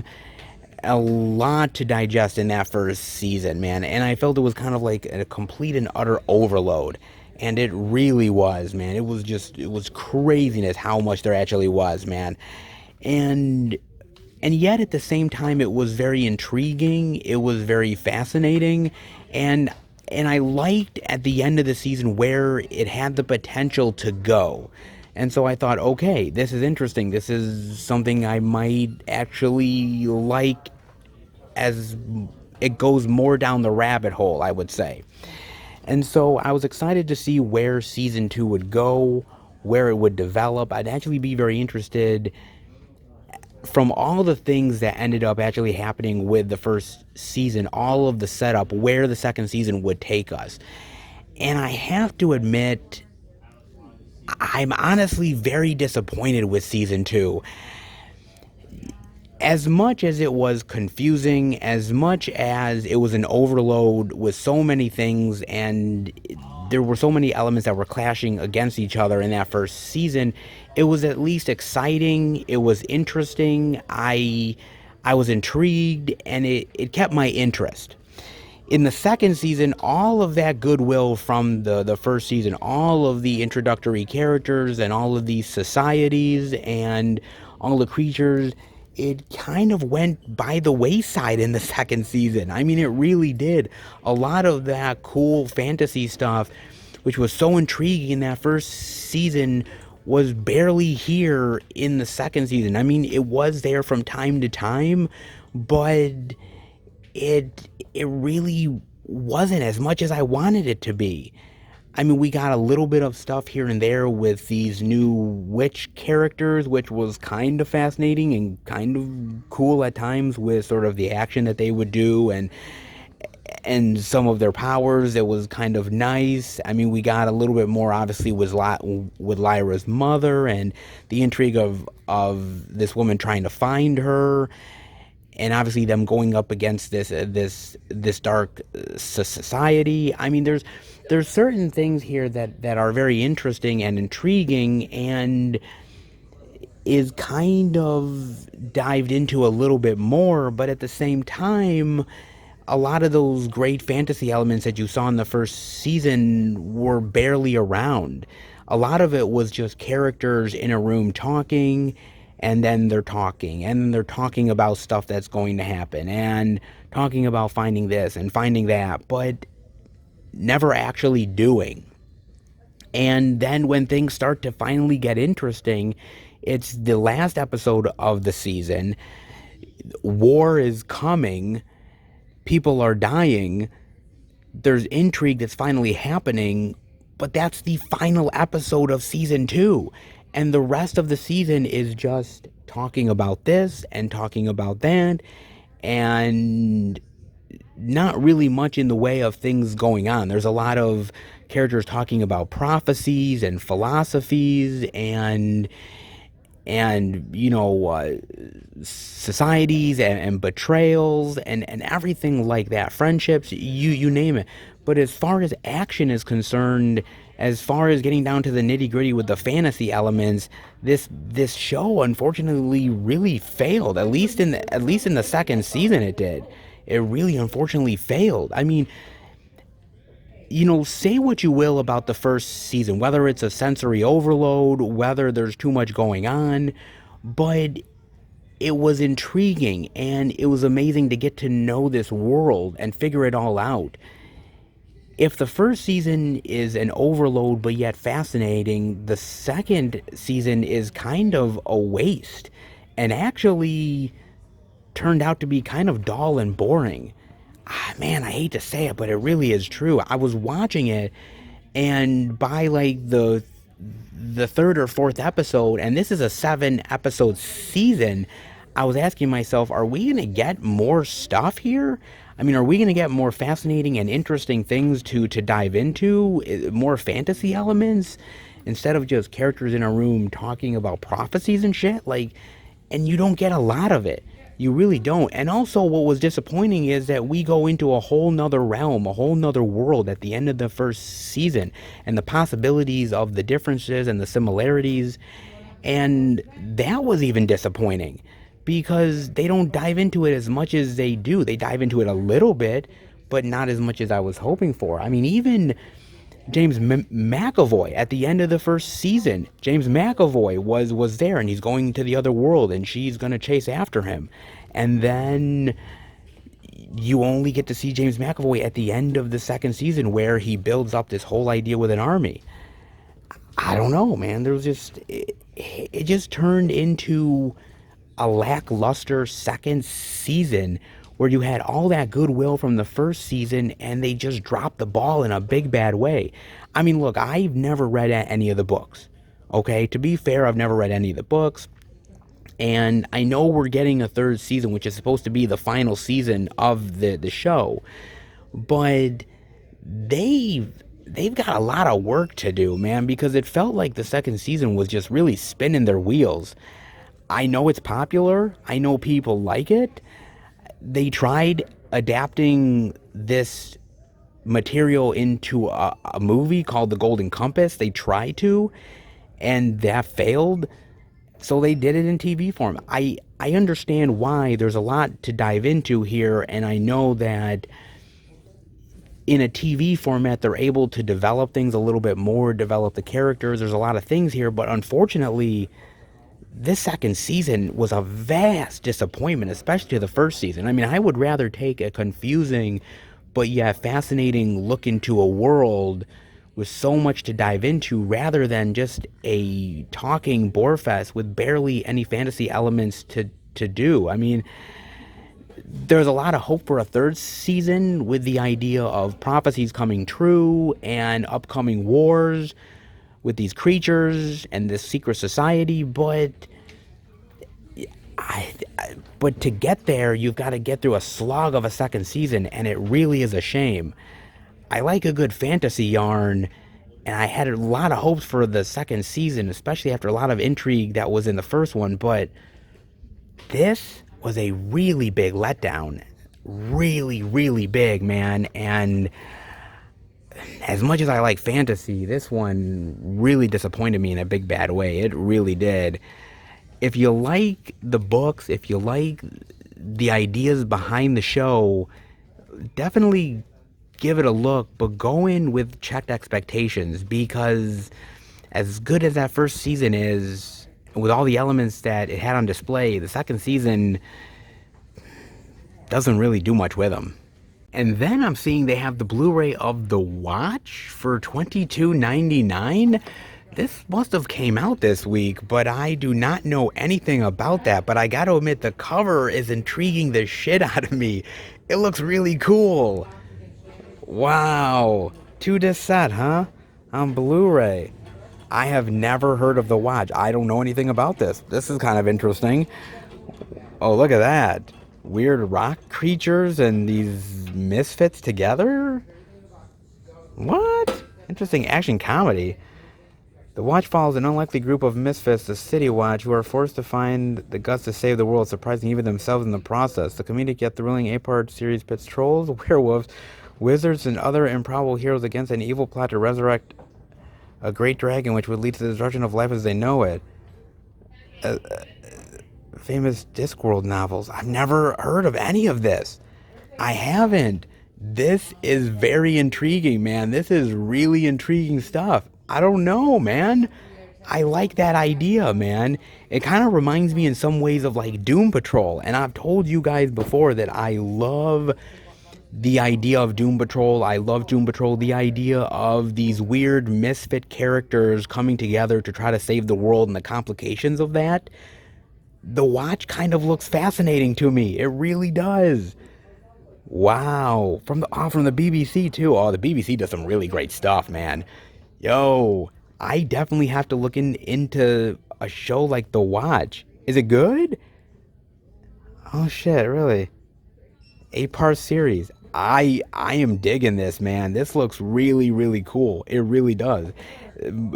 It kind of also has some maybe flavors of the Umbrella Academy as well. You know, I like the idea behind these type of shows. You know, you have these characters like the X-Men, or you have powers like that, right? And yeah, it's cool, it's dramatic, but I like the idea of characters that are fucked up, right? Characters that are not perfect and have flaws, and how they're trying to fix themselves but yet having to save the world at the same time, and the weight of that on their shoulders. It looks very fascinating. It looks very interesting. I'm loving the artwork. This looks good. This looks really, really great, man. I'm not gonna lie. If it's anything like Doom Patrol, or even all the good things I'm hearing about the Umbrella Academy, this might have to be a watch. Watching the watch, I definitely would have to. That looks really intriguing to me, man. That looks really fascinating. I would definitely have to dive into that. That looks really cool. I know nothing about the novels or anything like that, so this is definitely something I might have to take a look at. Let me know what you guys think of this. Is it worth it? Is it anything like Doom Patrol or some of the other stuff that I kind of dig? Definitely let me know, man. And okay, well, at least a couple of new release love to check out. Let's see if there's anything else. And then over in the other physical media areas of Target, can we find some interesting, unique physical media love? We can. Because we're in a world of pure imagination. Yes. With the 4K Ultra HD Blu-ray digital of Willy Wonka and the Chocolate Factory for $29.99. Oh, look at that. That is great. Oh, that is awesome.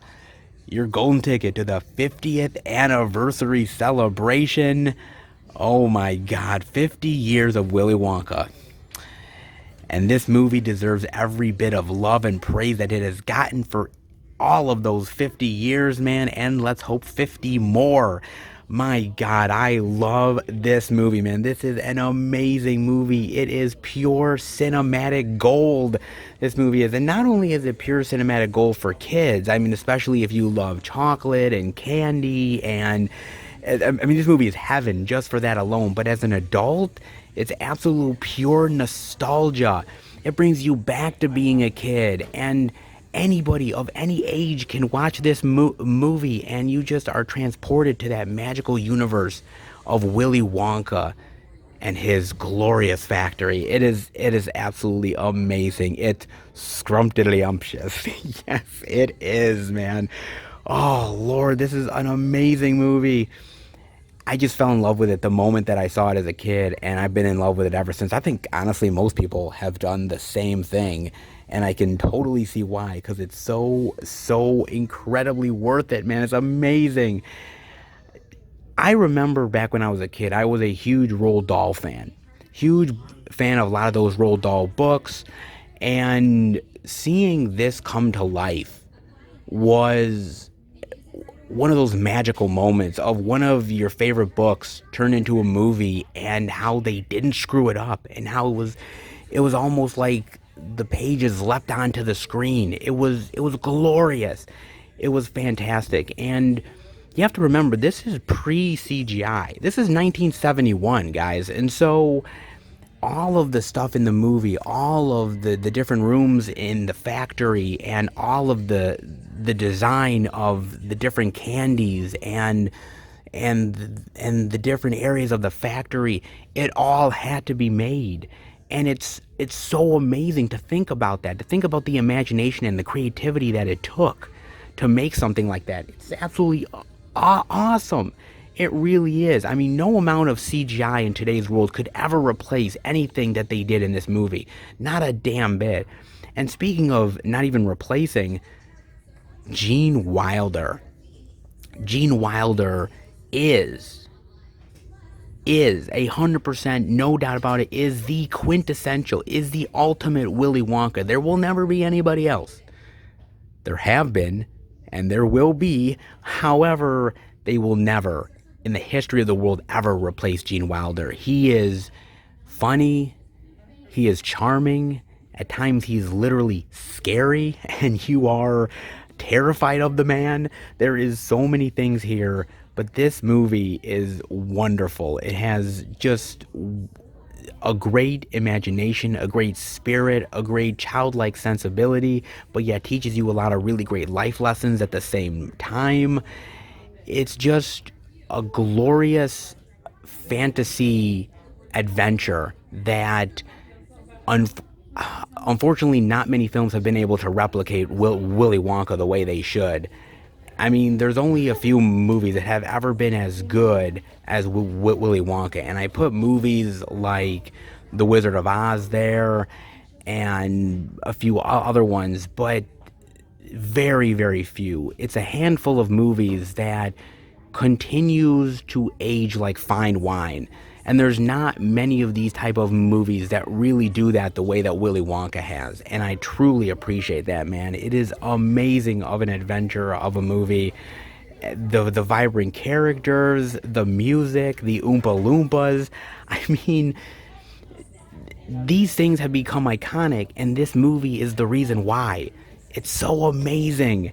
And I don't care whether you get the 4K or if you have the Blu-ray or the DVD.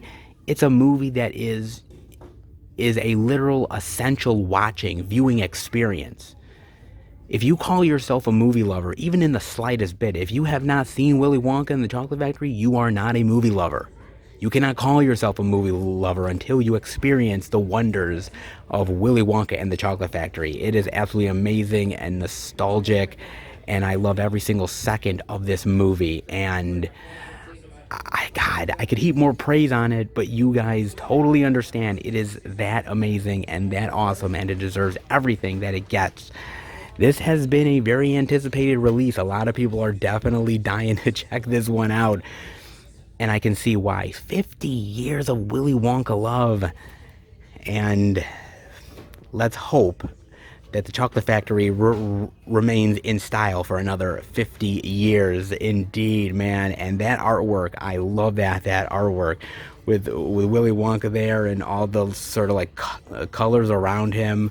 Almost looks like fruit roll-up or something. Very colorful, very vibrant, and I'm loving it. I definitely am, man. So good. Loving all that Willy Wonka love. Not half bad, man. Not half bad at all. And not half bad for Target this week. Pretty damn good, dare I say. Pretty good, all things considered. All right. Let's head out. So this was quite the surprise, okay? Because here I am coming into Target thinking to myself, okay, it's not a big release week. It's an okay release week. And I'm thinking, okay, well, Target's not going to have much, okay? Because if it's not a big release week, Target ain't carrying jack squat. And surprise, yet again, we actually see some really cool stuff this time around, man. The new release love, 4K upgrade, Willy Wonka gold love, and the surprise as well. Very interesting this time around. And actually, speaking of surprises, over in this little physical media section over here, guys, this little side area, they actually have more stuff than I was actually anticipating. Now, last week, I actually showed you guys that they had the collector's edition of Mr. Mom. They had the anniversary edition from Shout Select of When Harry Met Sally. But they actually have more, guys. And I'm actually really happy about this. They actually have the actual like quote slipcover for the Iron Giant. You are who you choose to be. This is an awesome movie. I love the Iron Giant. Talk about one of the best animated movies of all time. The Iron Giant is amazing. They have that. They also have the quotable slipcover for the Never Ending Story 2 film collection. Never give up and good luck will find you. Oh my God, I love Never Ending Story. I love both of the movies, but honestly, the first movie is like the best one. I love this one. That's like pure fantasy nostalgia when I was a kid. Love it. They've got this, which is amazing. They also have the quotable slipcover for Dumb and Dumber, the unrated edition. So you're telling me there's a chance? This is great. I love this movie so much. I mean, yes, it's pure stupidity, but it is one of the best comedies of all time. Jim Carrey is great here. Jeff Daniels, the chemistry is amazing. The jokes are flat out stupid, but then again, it's in the title, Dumb and Dumber. Duh. It is awesome. And look at the great special features, too. Nice. This is a surprise as well. They also have the Footloose 2 movie collection of the original and the remake, which is great. They have that Lord of the Rings one. They have that, which is cool. They have also the Ocean's Trilogy quotable one. You're either in or you're out. Oh, I love this. I love the Ocean's Trilogy so much, man. I love all three of them. The first one is definitely the best, mind you. But the second and third one are really great, man. I love the heist stuff. I love the the team, Clooney, Damon, Pitt, Cheadle, Affleck, you name it, man. Oh my god, I love this so much, man. If they had this on Blu-ray, I'd pick it up, man. It's only the DVD, but man, that is really cool that they have that. And they also have the Shout Select version of the Legally Blonde collection 1 and 2. My mother loves the Legally Blonde series. She absolutely adores the Legally Blonde films. Okay, she loves the first Legally Blonde film. The second one, not so much, but she adores the first one. Wow, man, this is crazy that they have the first, this, man. Wow. I actually might have to pick this up for my mother, all things considered. I might just have to, man. Wow, that is crazy and insane and really, really freaking cool, man. More surprises that I'm finding this week.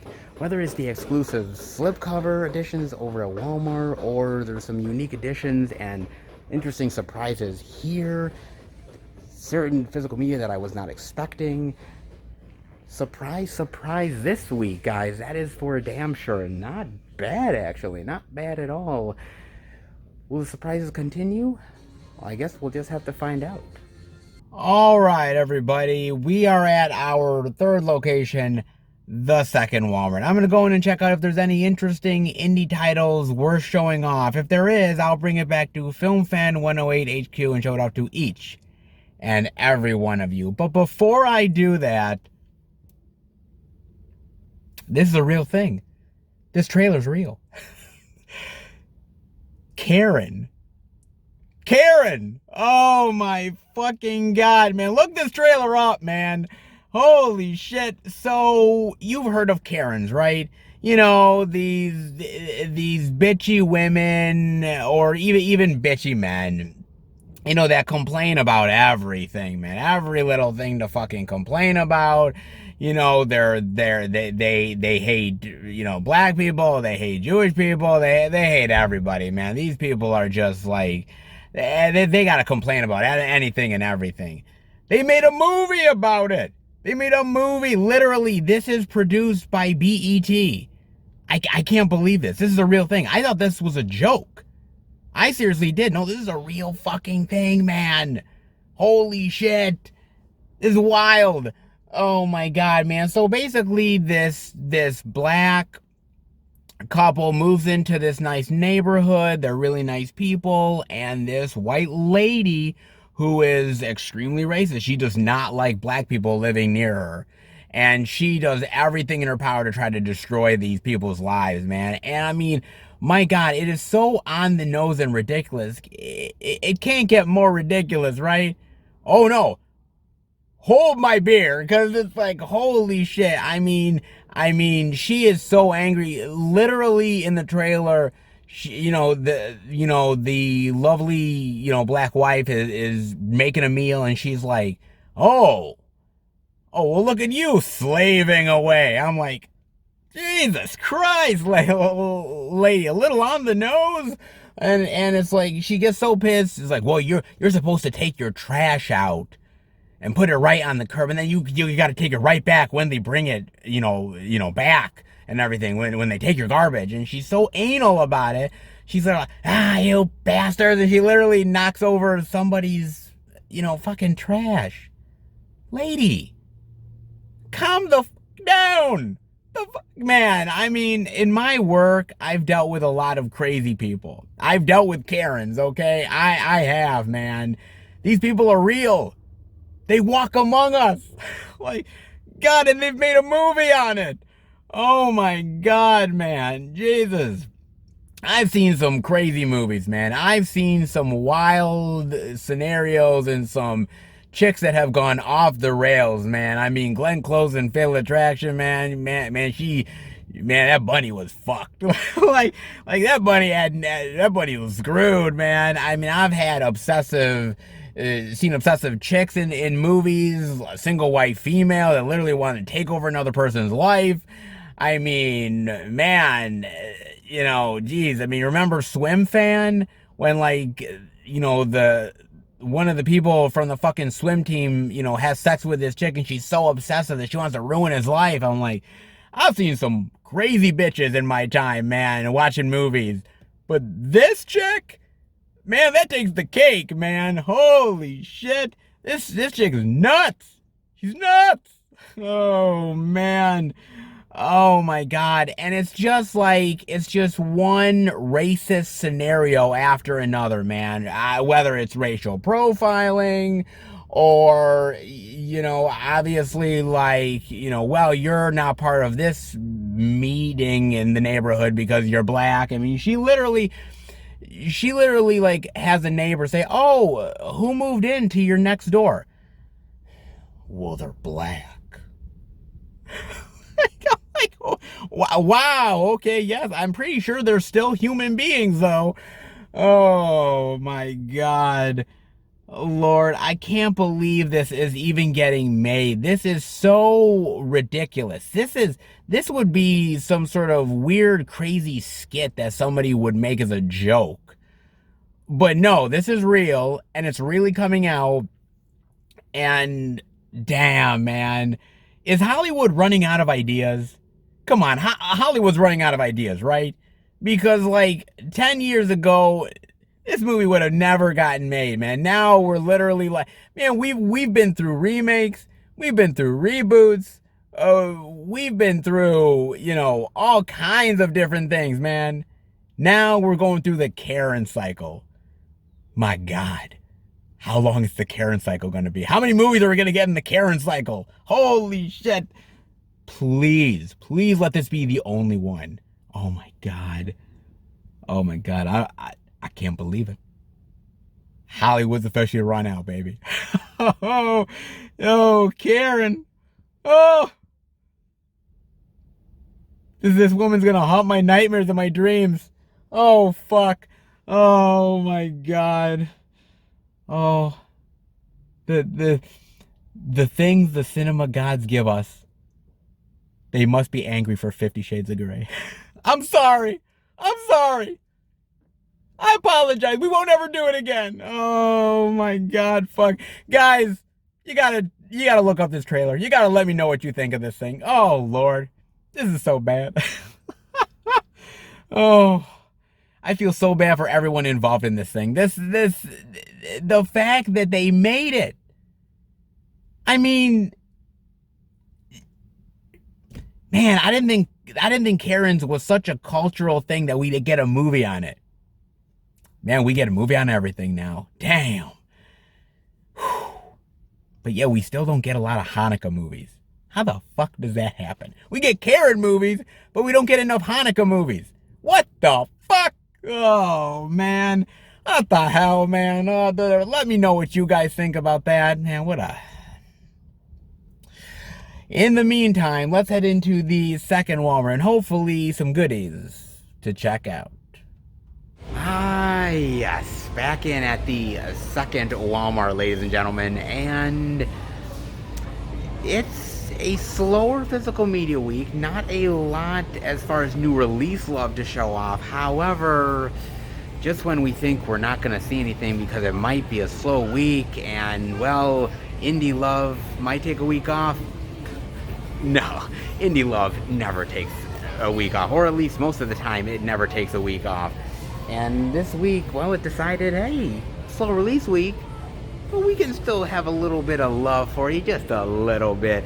Not a crazy amount, but little does go a long way. And some Walmart indie love, I'll take whatever I can get, baby. You know that. So you know what that means, guys. Well, we have got to head home to Film Fan 108 HQ, and that means you, buddy. Yes, you have to show off all that physical media love. Come on. Let's do it. I don't know. I mean, I want to, but I don't know. Do you have confidence in me? I mean, do you really believe in me? No, I really don't believe in you. I'm just saying that so that you can eventually actually show off the damn movies. Sorry. Damn. I guess the truth does hurt. Maybe I shouldn't have even asked the question. There goes my confidence. But hey, at least there's the physical media to rely on. Who needs confidence when you have physical media by your side? No confidence. Who needs it?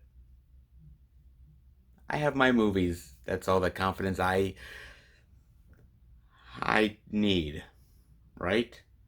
Oh, of course it is, guys. Of course it is. Movies give me the confidence. Why not, man? And boy, this week, man, woo, talk about some very interesting and unique things I was not expecting so far. Man, this has been quite the surprise, dare I say. I mean, truly, it really has been, man. It has been very, very interesting so far. Because here I am thinking, okay, it's going to be a slow release week. There's not really maybe one, two big name titles, and then not really much else. And then, boy, has there been one surprise after another. And then I thought, okay, well, there's not going to be much indie love, is there? And yes, it might not have been a ton, but they still had some to show off. And let's be real, when it comes to Walmart indie love, a little weirdness can definitely go a long way.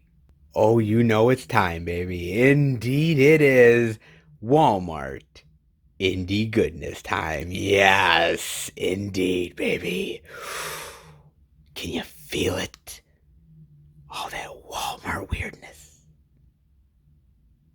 Gotta love it. Indeed you do, baby. Let's dive in with the first title being Percy versus Goliath. Oh, nice. Based on true events of one man's fight against corruption. Very nice. Christopher Walken, Christina Ricci, Zach Braff. That is a cast, man. Look at that. Christopher Walken, baby. What is this about? Academy Award winner Christopher Walken, Zach Braff, Christina Ricci star in this true story of a small town farmer taking on one of the largest agricultural and food manufacturing corporations.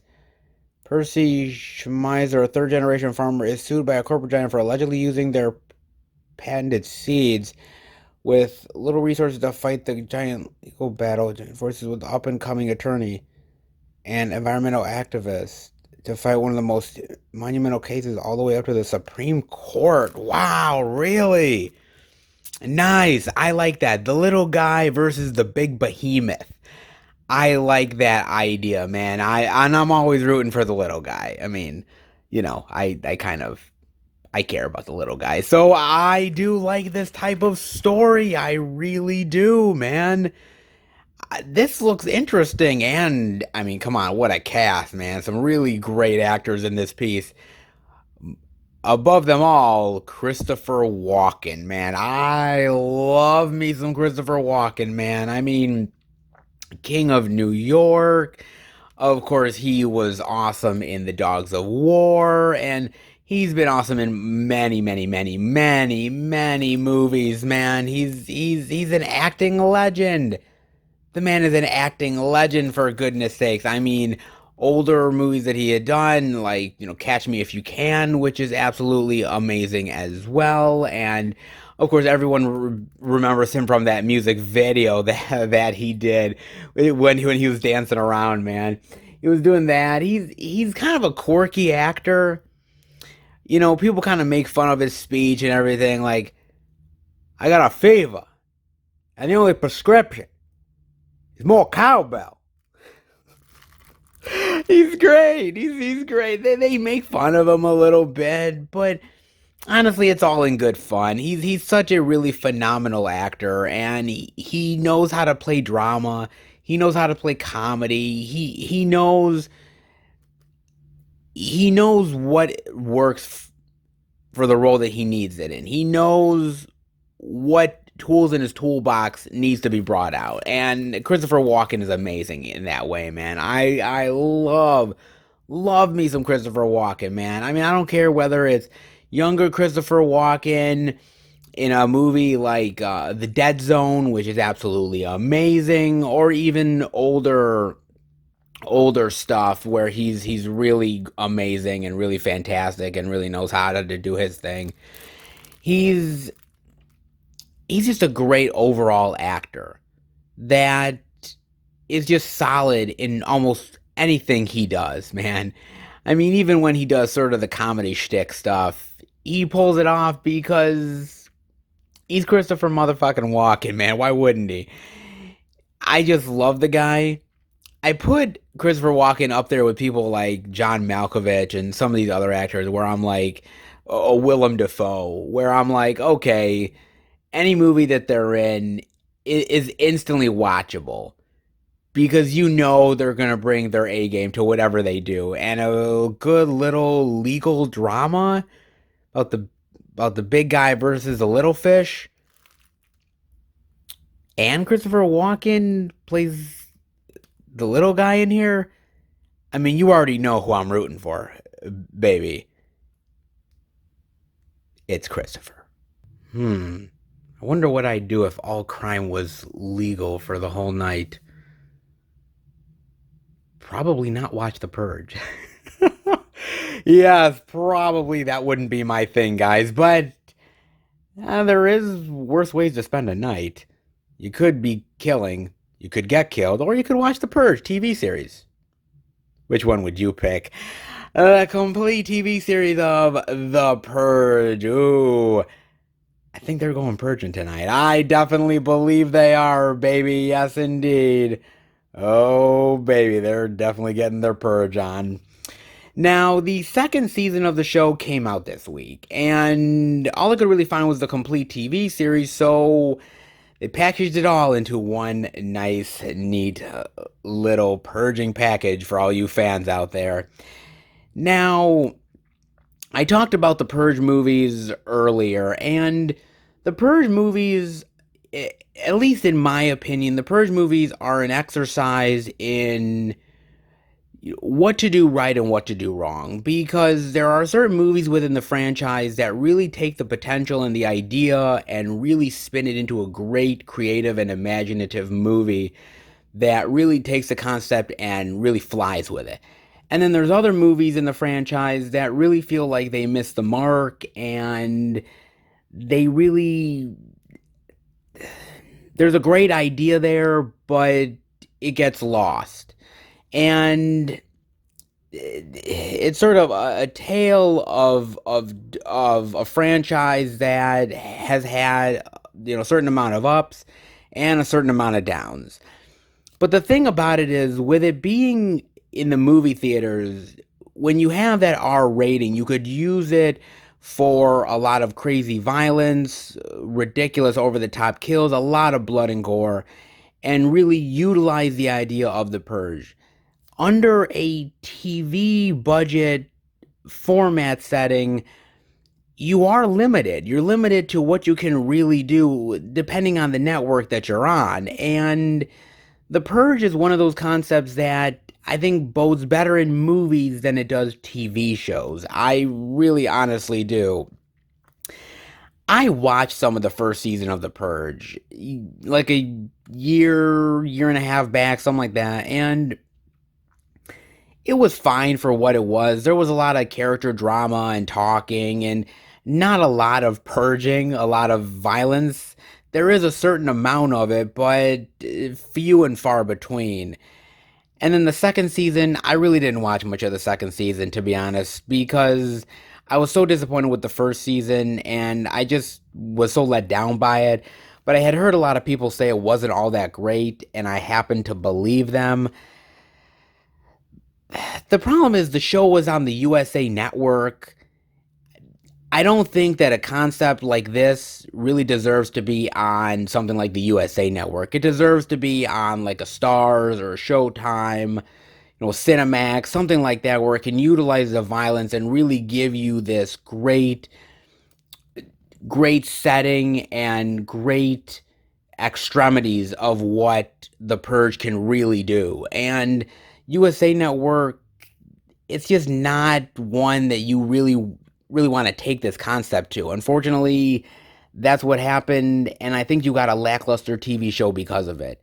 Look, The Purge is an interesting idea. It's an interesting concept, and I think certain movies like Anarchy and Election Year have done well with the idea and has made ultra violence and crazy kills, and it's worked. It really honestly has. And then when you get into the TV aspect of it, unfortunately, you're limited in your budget, you're limited in what you can show, and you have to do more of this character drama stuff. You have to really pull that off. And unfortunately, if this was the first in the whole franchise of the Purge stuff, if you were watching just the Purge as a TV show and never had watched any of the movies, maybe that might have flown. But you've already at this point had like probably like 3 or 4 of the movies at this point, and so you already know what the concept is. You know it's ultra violent, and that's what you're wanting, and you're not getting the payoff that you ask for.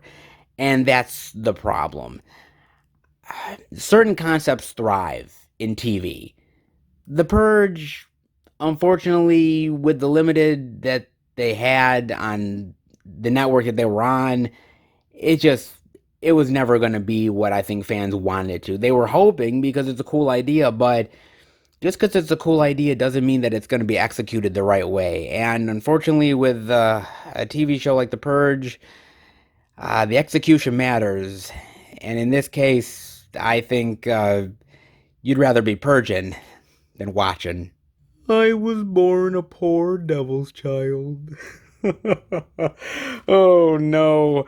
Sad little girl and a evil old man. There's something so wrong with this. There's something so incredibly wrong, man. Oh no. Oh God. Man. Senior citizens are creepy enough as it is. What the hell? Christ. Oh man. Young nurse Cherry finds herself haunted by a childhood trauma when she is employed at a remote estate to care for a clairvoyant and sinister man. Oh God. Maybe the first thing you need to do is send him to a fucking dentist. God. Man, what are you, the cousin of the Coneheads or some shit? Jesus Christ. What the fuck? Oh, man. Oh, Lord. We have to deal with so many issues with the elderly. We gotta take care of them. We also gotta be their fucking dentist, too? Jesus Christ. Fuck. Oh, man. Oh, good Lord. Please, God, when I get to this man's age, I don't end up like this. Or that. I'll have more problems than just old age. Oh, God help my soul. You know, look, I like movies like this about childhood trauma and nurses, taking care of older people and sort of the sinisterness of them and the secrets they hold. I kind of like that. Kind of reminds me, slightly, maybe a little bit like the Skeleton Key. Not entirely, but little shades of it, I would say. I like the concept of just creepy old people, man. And God, that's like a whole genre within itself, isn't it? Like there's so many movies about creepy old people.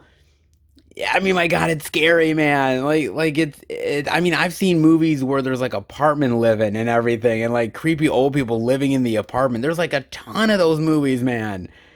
God, what is it with old people?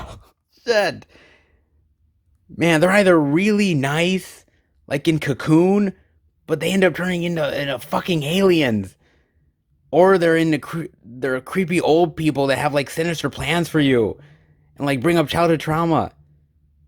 What the fuck? Jesus, man. God, why can't there just be nice old people? When I get older, I'm gonna buck the trend. I'm not gonna be creepy. I'm just gonna be a weird old YouTuber. Okay, that's probably creepy enough.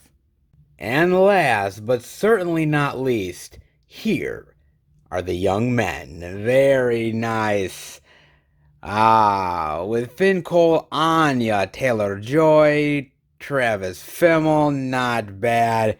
What goes up must come down. Oh, very nice. Now, I got a chance to watch this on Amazon Prime, and I like the idea behind the movie. Basically, what it is the idea that these three kids basically are finally graduating high school or finally getting out from under it, and it's basically one last summer before things change, and of course they have to become more adults and more responsible, and they end up going through this really crazy incident where this little girl dies in front of them, and they are changed in different ways. Some really cope with it by becoming more violent, others become more suicidal. One basically goes through this crazy, wild adventure of trying to find himself and the meaning of life, essentially. And it's sort of this debaucherous type of film that goes into the understanding of what it's like to be a teenager, what it's like to go through that struggle of being a kid, but yet straddling that line of having to be an adult, the responsibilities and the struggles, and also what does it take to be a good person in a lot of ways. It's very interesting, very fascinating of a movie. First of all, I gotta say the acting is phenomenal here. I mean, first of all the actors did a really great job, especially Anya Taylor-Joy. But I mean, she's awesome anyway. She's a great actress. But everybody does a really great job here, man. What I will say is that at times the movie can be very confusing, and what I mean by that is that there's certain moments where it messes with your mind, whether you're in reality or whether you're in their own heads. And sometimes it's the cause of drugs, sometimes it's the cause of just basically, the idea of lunacy and just slowly losing your mind and losing your bearings. And there's moments where it turns into a little bit of a farce. There's moments where it becomes ultra dangerous and you can't trust your own mind, let alone theirs. I like the idea of responsibility and what it takes to be responsible and what it takes to be a functioning member of society. And do you want to, or do you just want to cause chaos for the sake of causing chaos? And what does that all mean when you're really young and impressionable? I really enjoyed those concepts, and I enjoyed those interesting ideas. The movie, in a lot of ways, reminded me of movies that you would see that were directed by Larry Clark. Movies like Kids, or a really great one with James Woods that doesn't nearly get as much love as it should, and that is Another Day in Paradise, with Vincent Kartheiser, which is a really, really great movie about, being young and being reckless and the responsibilities and the struggles, and what does that all mean for you and for the life that you want to make for yourself. I really appreciate that movie quite a bit, and I think James Woods is phenomenal in that movie. But most people remember Larry Clark from Kids, which is understandable. But I mean, even movies, newer ones out there, movies like Spring Breakers and other stuff that really explore the concept as well. It's an interesting movie. I think movies like Kids and Another Day in Paradise, I think, do it better than this film. But you can definitely see the influence that those films have had on this film in particular. I just like the idea of being young and being reckless and out of control and either learning from your mistakes or continuing to go down a path that will eventually lead to your destruction. I appreciate those concepts immensely. I really do. I don't think the movie 100% effectively gets it right. I think there's moments where the storytelling goes a little bit off kilter, and the sort of dream sequences and the stuff with inside the character's head doesn't always work. But I like the journey of this boy wanting to be a man that is trying to figure out his loyalties in life between the people that he calls his friends versus what could potentially be his future. I like that idea and the concept. Is it 100% well executed? No, not really. But again, I appreciate the effort. And I got to admit, man, I mean, I'm so far removed from being a teenager that sometimes these sort of concepts go over my head. I appreciate old school efforts like The Breakfast Club, which is so far removed from movies like Here Are the Young Men, but then again I look at movies like Kids and I ask myself, like, has the concept of being a teenager or a young adult gotten any better? And I look at films like this and I'm like, no, I don't think it has. In fact, I think only as the world has spun in a very different way with different expectations, I think it's only gotten harder, especially with the social media presence in the world and more peer pressure going on. I think things have only become more crazy and more ridiculous. I can't say that I understand kids nowadays because I really don't. I mean, truth be told, guys, this is 2021. It's literally been 20 years since I graduated high school. Yeah, I am serious. 20 years since I graduated goddamn high school, man. I am fucking old, man. Not that I'm in touch with the young generation, but it's interesting seeing movies like Here Are the Young Men. It's a really great window into the ways of the world nowadays and what teens are really going through. And I appreciate these movies. Not that it's really completely understandable, not that it all makes sense, not that the storytelling is 100% on point, but I think it's movies like this, or Kids, or Another Day in Paradise, Spring Breakers, and a lot of other movies like that that really open the door to the idea of what it's like to be a young adult in society and how more difficult it is the more the world expects of you, and how it can all come crumbling down because you're expected to do so much, and the weight of that can really crush you and crush your psyche. And it's movies like this that are really great windows into that. It's not bad. Not 100% great, not as good as the Larry Clark stuff, but it's got its own unique flavor that I'm definitely appreciating. Put it that way. Not a bad little tale, put it that way, man. And not bad with the Walmart goodness this time around. Very interesting variety and selection, dare I say. Walmart pulls it off yet again. Some indie Walmart love, baby. Surprises, surprises, surprises, man. All around the corner. Indeed, man.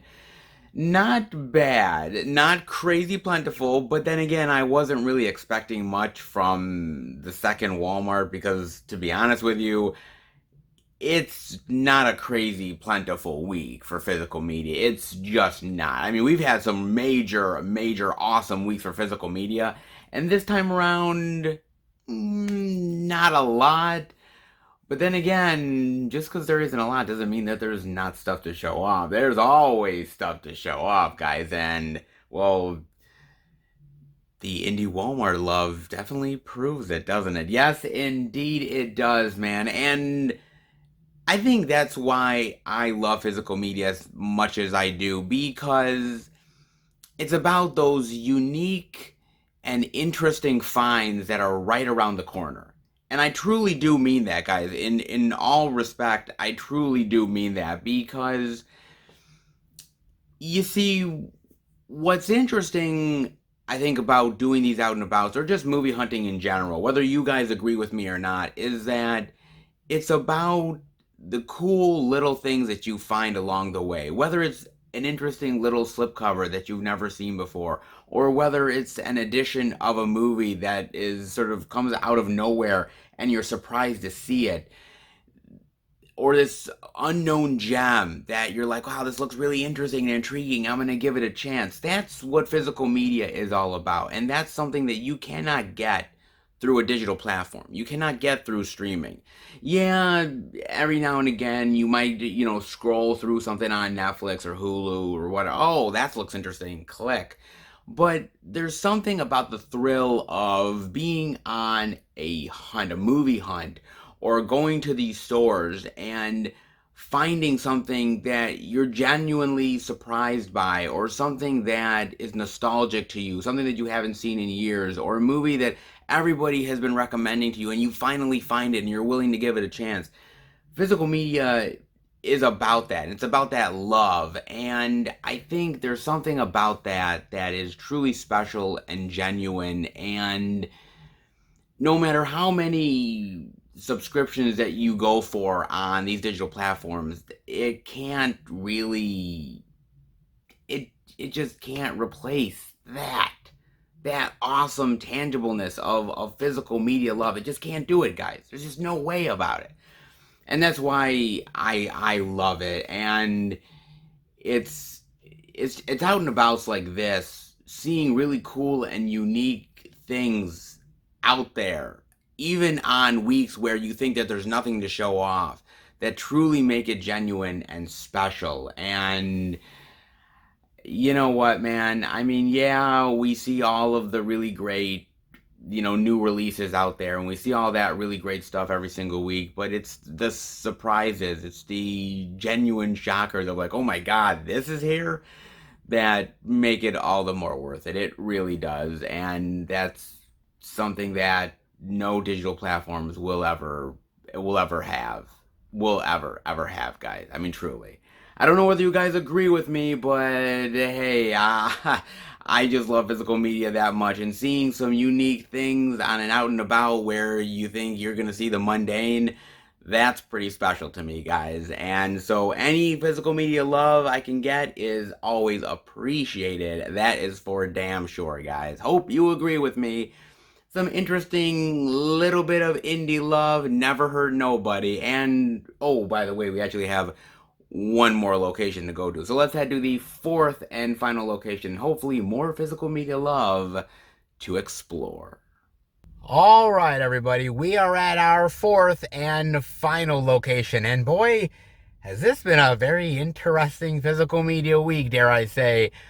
A lot of surprises. And could there be one more surprise to go when we head to the Beast, baby? Oh, yes, we head to Best Buy. The Beast, baby. And I am very, very interested to find out what Best Buy will have in store. They might have a lot, and again, they might not have much. We don't really know, guys, to be fair. But I gotta tell you, this week has been full of some very unique and very interesting surprises. And I'm dying to find out what the last location has in store for us. Good, bad, extremely plentiful. Well, the only way we're going to find out is to head inside. So let's go in and check out all that physical media love. All right, everybody. We are in at Best Buy under the new releases, and they are definitely a little light on product. They actually really are. A lot of holes, man. Damn. I mean, they have some 1984 love, but they definitely have some empty holes.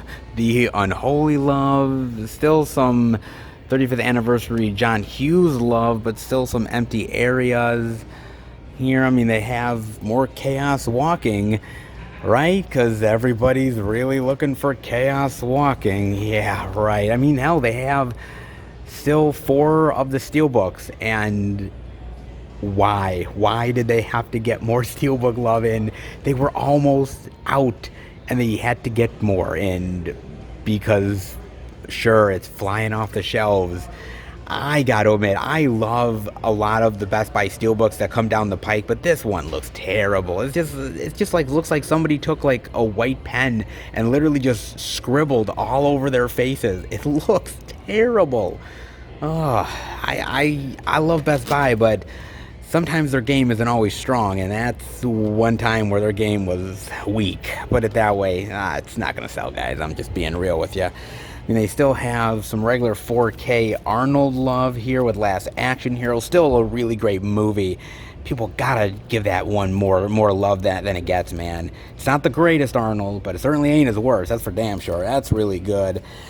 Then they also have a ton of Justice Society still. They have the Blu-ray, the 4K, and that only at Best Buy exclusive edition as well. That comes with the gift set mini action figure, the Flash. Nice.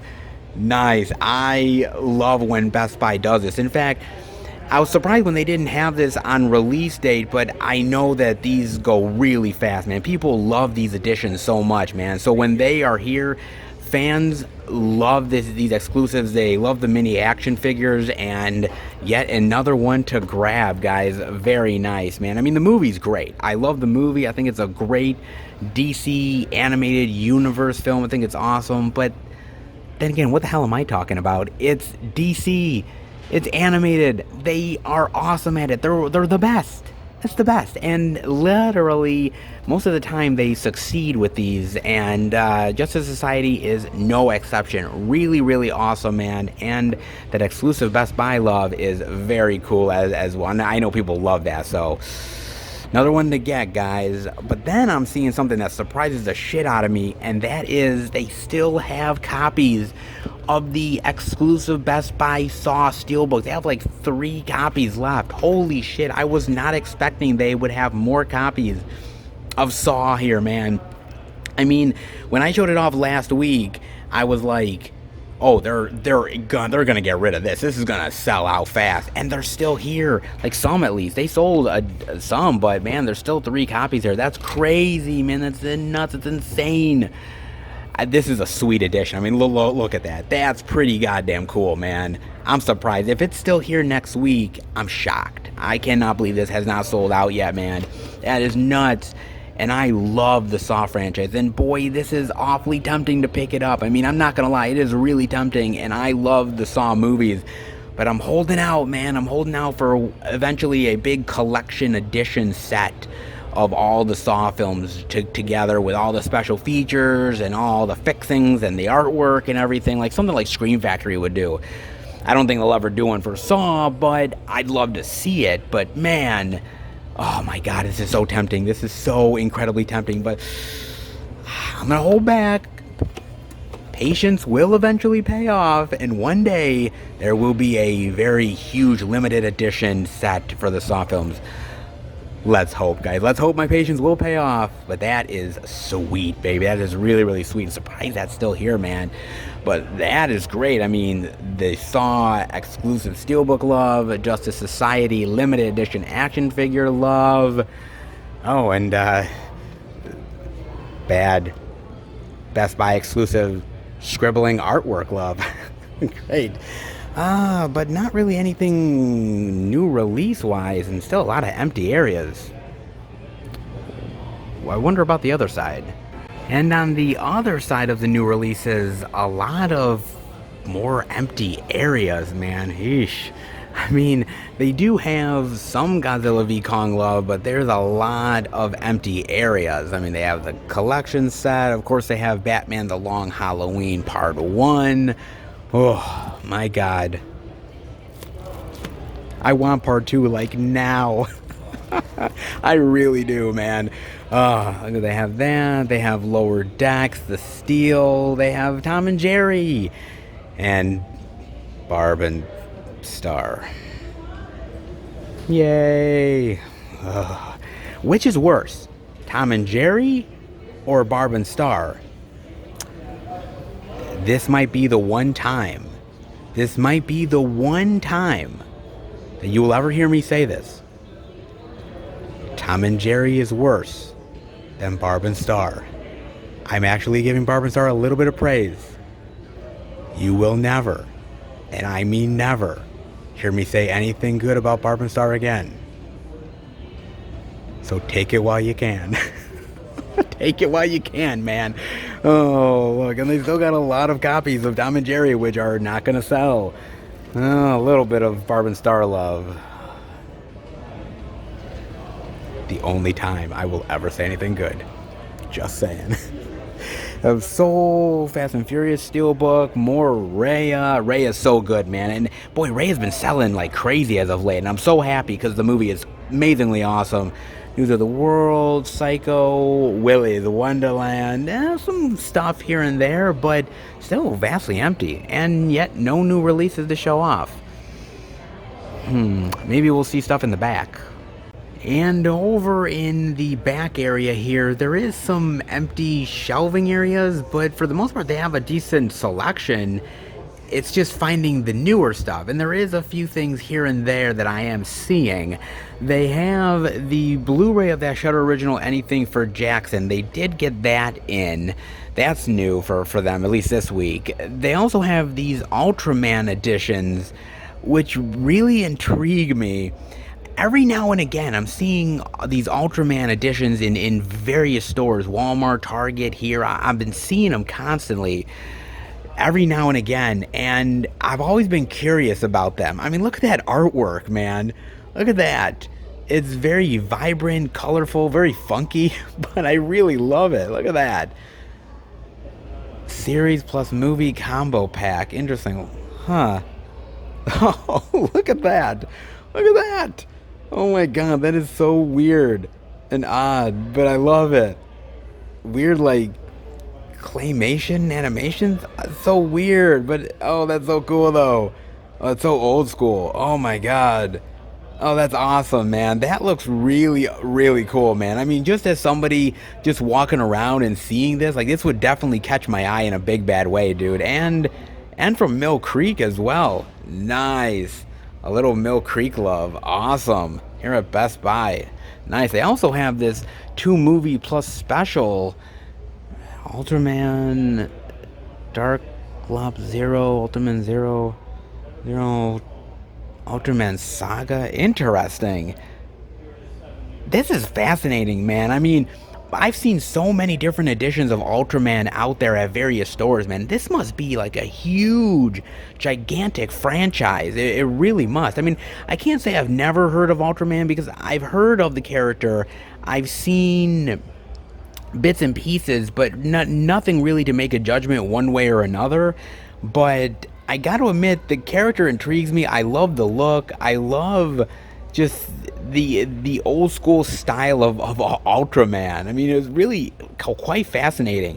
And I'm sort of a lover of Power Rangers from back in the day, right? So this totally is like, he almost looks like a version of Power Ranger, or like Power Rangers aped off of him or something. Like, it really does. It looks old school. I love the designs. It seems something like right down my alley. I'd be very interested to find out. I mean, definitely let me know what you think about this, guys, because honestly, it could be really cool. I don't know. Like there's so much Ultraman out there. Like, where do I start? How do I go about it? Like, how much do I have to pick up? I mean, how do I go about it? Oh, so much Ultraman love out there in the world. Like, man, how much Ultraman is there out there? There is a ton. At least I've seen it. It's a character that really intrigues me and fascinates me. I love old school stuff like this. And this might be down my alley. You guys gotta let me know. Then I'm seeing they have the Blu-ray digital of His Dark Materials, the complete second season for $22.99. Now, I'm gonna be real, I'm gonna be honest with you guys. I've said that I wasn't really a fan of the second season compared to the first season, and it is true. However, I don't really think they balance the fantasy elements with the real world elements very well.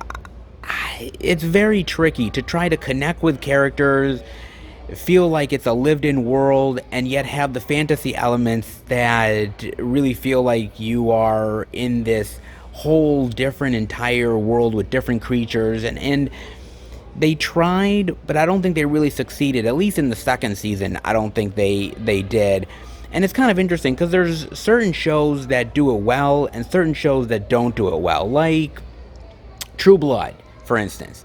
I used to be a huge fan of True Blood years and years and years ago. In fact, I used to go over to John's old apartment, and we would, like, when it was on, we would would actually have a premiere at his apartment every single week.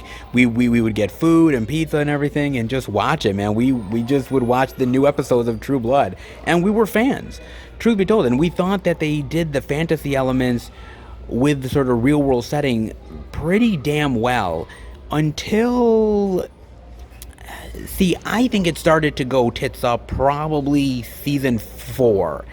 That's at least when I started to see the problems with it.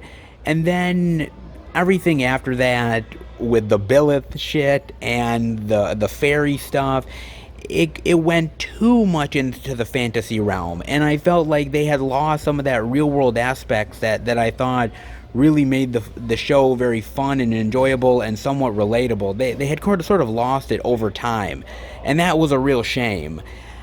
With this show, like, they had a lot of great fantasy elements and a lot of unique stuff right at the beginning, the first season, and then a lot of it just dropped off dramatically. And there's a balance to be had when you're dealing with that stuff, but I just don't think this one did it that well. And I'm not saying that they can't make a comeback in the third and final season. I think they can, but I mean, it's a struggle. When you're talking about a fantasy TV show, it is a struggle to deal with those aspects. That's one of the reasons why I think I always loved a show like Stargate SG-1. Because you had the real world aspect of the military and obviously the protocols of the United States military and all that stuff. And then you had the fantasy elements of going to these other planets and visiting people and the weaponry. And I thought they were able to balance that pretty well. But there was shows like True Blood that I felt had potential. And again, the first 3, maybe 3.5-ish seasons were pretty decent and the balance was good, and then they went totally the other direction and lost a lot of what really made you relate to the show. It's not easy to get it right, and a lot of shows unfortunately fail. His Dark Materials is doing the same. Could make a comeback, but I highly doubt it, guys. I really do, man. I mean, geez, talk about a great addition here. I mean, they do have a lot of special features. I mean, a ton of featurettes.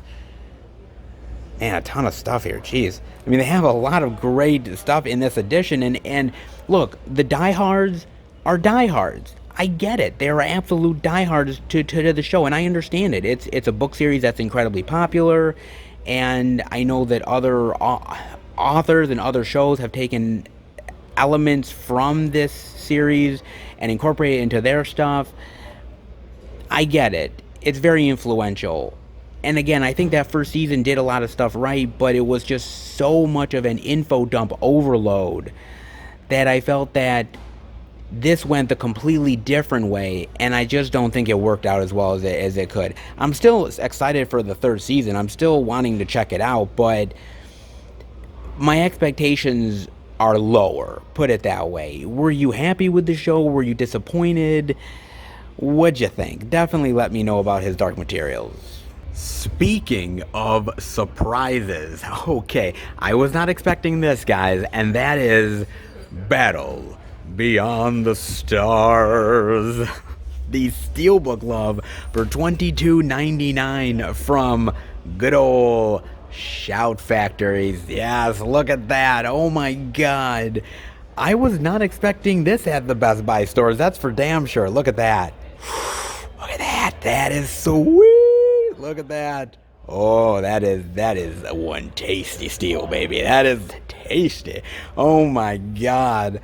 Lord, I haven't seen Battle Beyond the Stars in, whoo, damn, it's been a long ass time since I've seen that. My god, man, it's been a long time. Roger Corman, man. Cheapo Roger Corman. You gotta love it, man. God. Oh, Lord. You know, here's the thing about it, guys. When it comes to space fantasy, Star Wars changed the game, right? I mean, we can all admit it. Star Wars changed the game in a big bad way. It really did. And there was a lot of Star Wars ripoffs that came, because Star Wars was so popular that everybody wanted in on it, right? I mean, that's literally how Alien got made. Star Wars was hugely popular. The script had been on the shelf for a long, long time. Suddenly, Suddenly Star Wars is big in theaters, and suddenly 20th Century Fox is like, what other space thing do we have? And like some dude is like, we've got the Alien script, and they're like, make the damn thing. And that's how it got made, because of the success of Star Wars. How crazy is that, man? And so there's a lot of ones that have aped off of it or got made because of the success of it. And one of those Star Wars ripoffs happens to be Battle Beyond the Stars. And look, I gotta admit, a lot of the Star Wars ripoffs are really shit. Okay, they are. I ain't gonna lie, man. However, I think Battle Beyond the Stars is kind of... It's actually fun. It's cheesy. It's cheapo. But it's fun. It really is, man. And I love John Saxon here. I love him as the bad guy. He's so great here. I love George Papard in this as well, sort of like this carefree cowboy type. I love him. And if you don't remember him, of course, he was in the A-Team. He played Hannibal Smith, man. That was so cool that he was in this. It's got some cool effects in here. It's got some cheesy one-liners, some weird comedy. Like there's one where like George Papard is like talking to these aliens and he's feeding them a hot dog and some shit. I think it's like, oh my god, it's weird, man. But I love it. God, it's been so long, man. That might be a revisit. It might be Battle Beyond the Stars, man. Oh my god. What a weird movie, man. But Roger Corman is amazing, man. He really is, dude. And it seems like Shout Factory is putting out a ton of his stuff. Like I've seen double features and old school releases that they're doing of Roger Corman's work.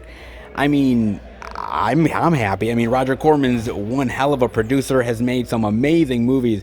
Why not? They deserve as much love as any of the other big Hollywood stuff, so why not, man? Nice. Very well deserved, putting out editions like Battle Beyond the Stars, man. Weird, odd, cheapo, ridiculous, but as far as Star Wars ripoffs go, it's one of the best, man. Let's be real here. And some nice special features as well. Wow. Some Shout Factory Steelbook love. I was definitely not expecting that. But so happy to see that. Surprise, surprise, baby. Well, some interesting additions here. Not a ton of physical media love, but a little bit goes a long way. Not bad. Let's head out. Not very plentiful of a physical media week here at the Beast, dare I say. And we didn't even see Willy Wonka and the Chocolate Factory because, yeah, they didn't have any there, guys. But for the most part, though, I mean, we did get some of the new releases this week. And very interesting Mill Creek editions of Ultraman and Battle Beyond the Stars. Talk about surprises yet again. I mean, as far as Steelbook love, did I really think that they were going to carry Shout Factory, especially Roger Corman Shout Factory love? No. But then again, that's why we go in, because you never quite know what you're going to find until you head inside. And hey, you can even find Roger Corman Star Wars ripoff weirdness. Absolutely, baby. Then again, it wasn't really that huge of a plentiful week as far as physical media, so I can't 100% actually blame Best Buy, all things considered. I mean, I really can't, but they did what they did, put it that way, man. And they still have a lot of media from other weeks and a lot of media that they put on the store shelves. I mean, they're even getting more 4K Steelbook love, actually. I mean, they have the Ocean's 8 one, which I thought was out of print. Hell, they even have the Deadpool 2 one. Remember this one? This one was going crazy. And it was all sold out for a long time. And they've got like two copies left. Pick it up while you can, man. I'm telling you, quite nice, man. Of course, more 4K love as well. A little bit of media here and there. Still a lot of empty areas, but they are getting better, guys. They are, slowly but surely. More people buy physical media, the more they'll get sent. That's the deal. It used to be plentiful all the time. Now, hit or miss. But you want to know what? When they are on their game, they are definitely on their game. When physical media is a lesser week, well, you only get a few titles here and a few titles there. But overall, though, guys, I gotta admit, not half bad. Not great, but you want to know what? I really wasn't actually expecting much this week, all things considered. I was actually expecting this week was going to be a dead zone, and it has been anything but. And it's because of those unique surprises that has made this week definitely worth it, dare I say.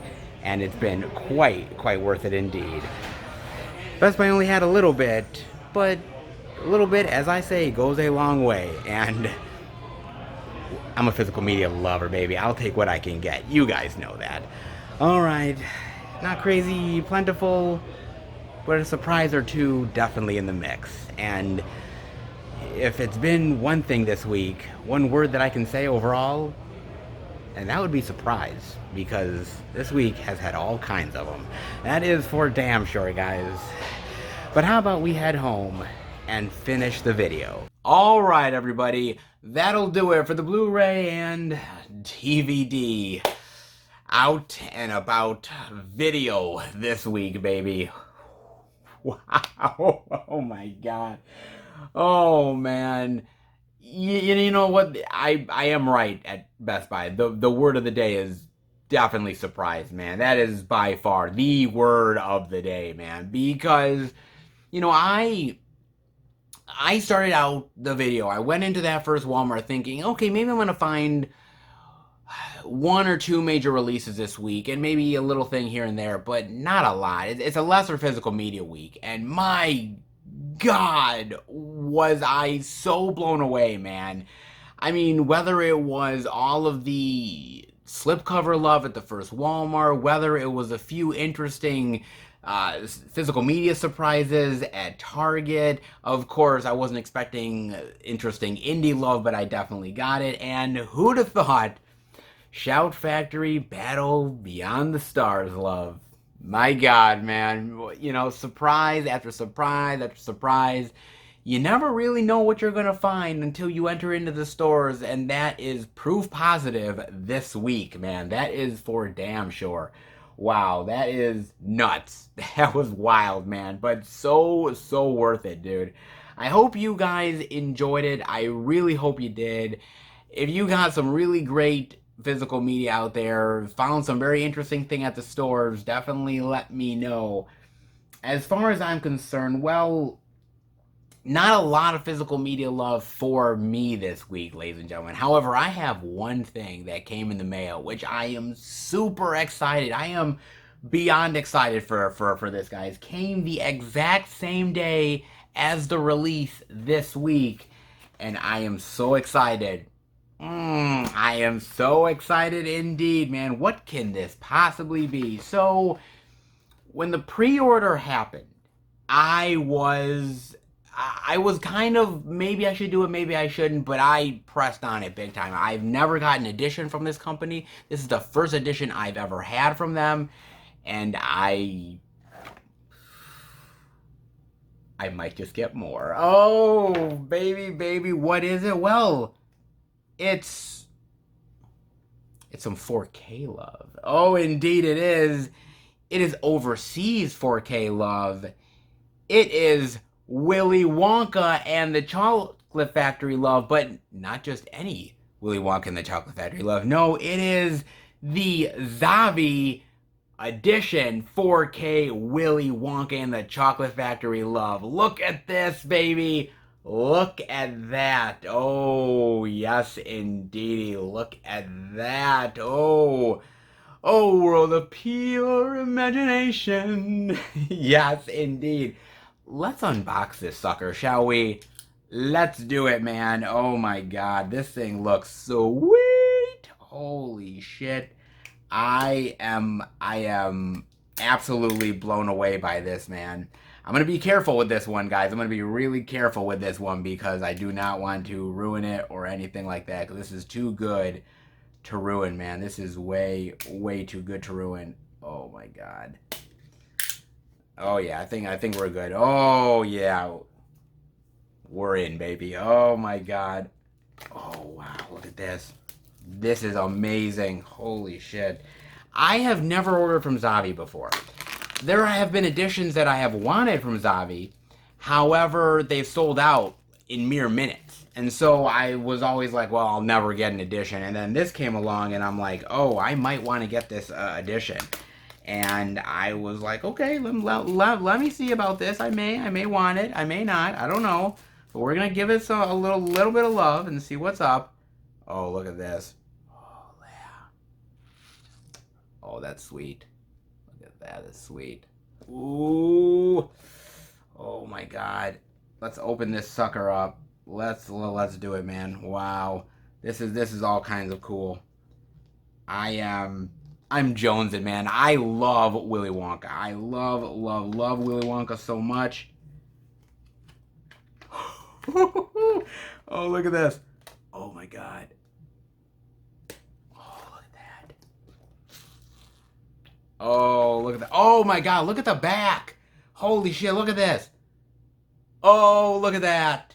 Oh, that is awesome. Oh, my God. And then you open up this.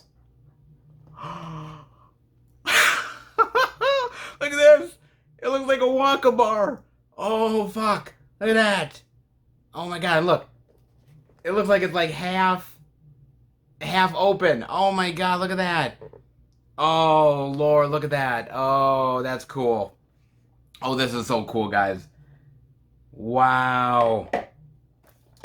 Oh, my God. It comes with so much stuff, man. Of course, it comes with, obviously the 4K. Comes with that edition. It comes with a whole booklet of Willy Wonka.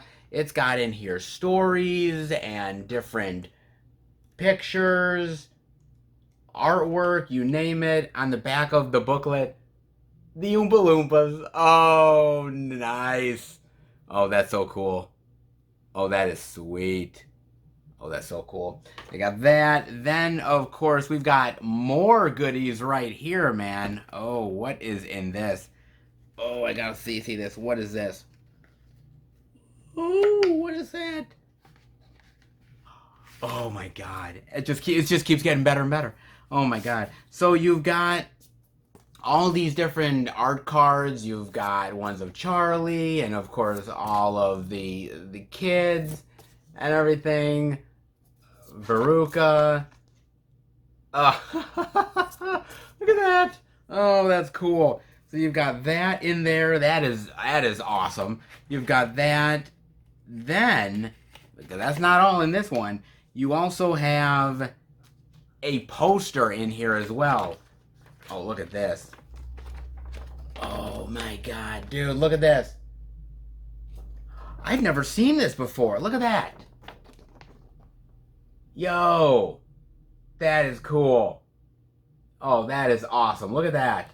That's cool. And then on the flip side, oh, wow.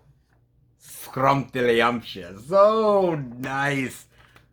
Woo, that is good. However, that is not the only thing. Oh, there is one more thing ahead, guys. Oh, and that is,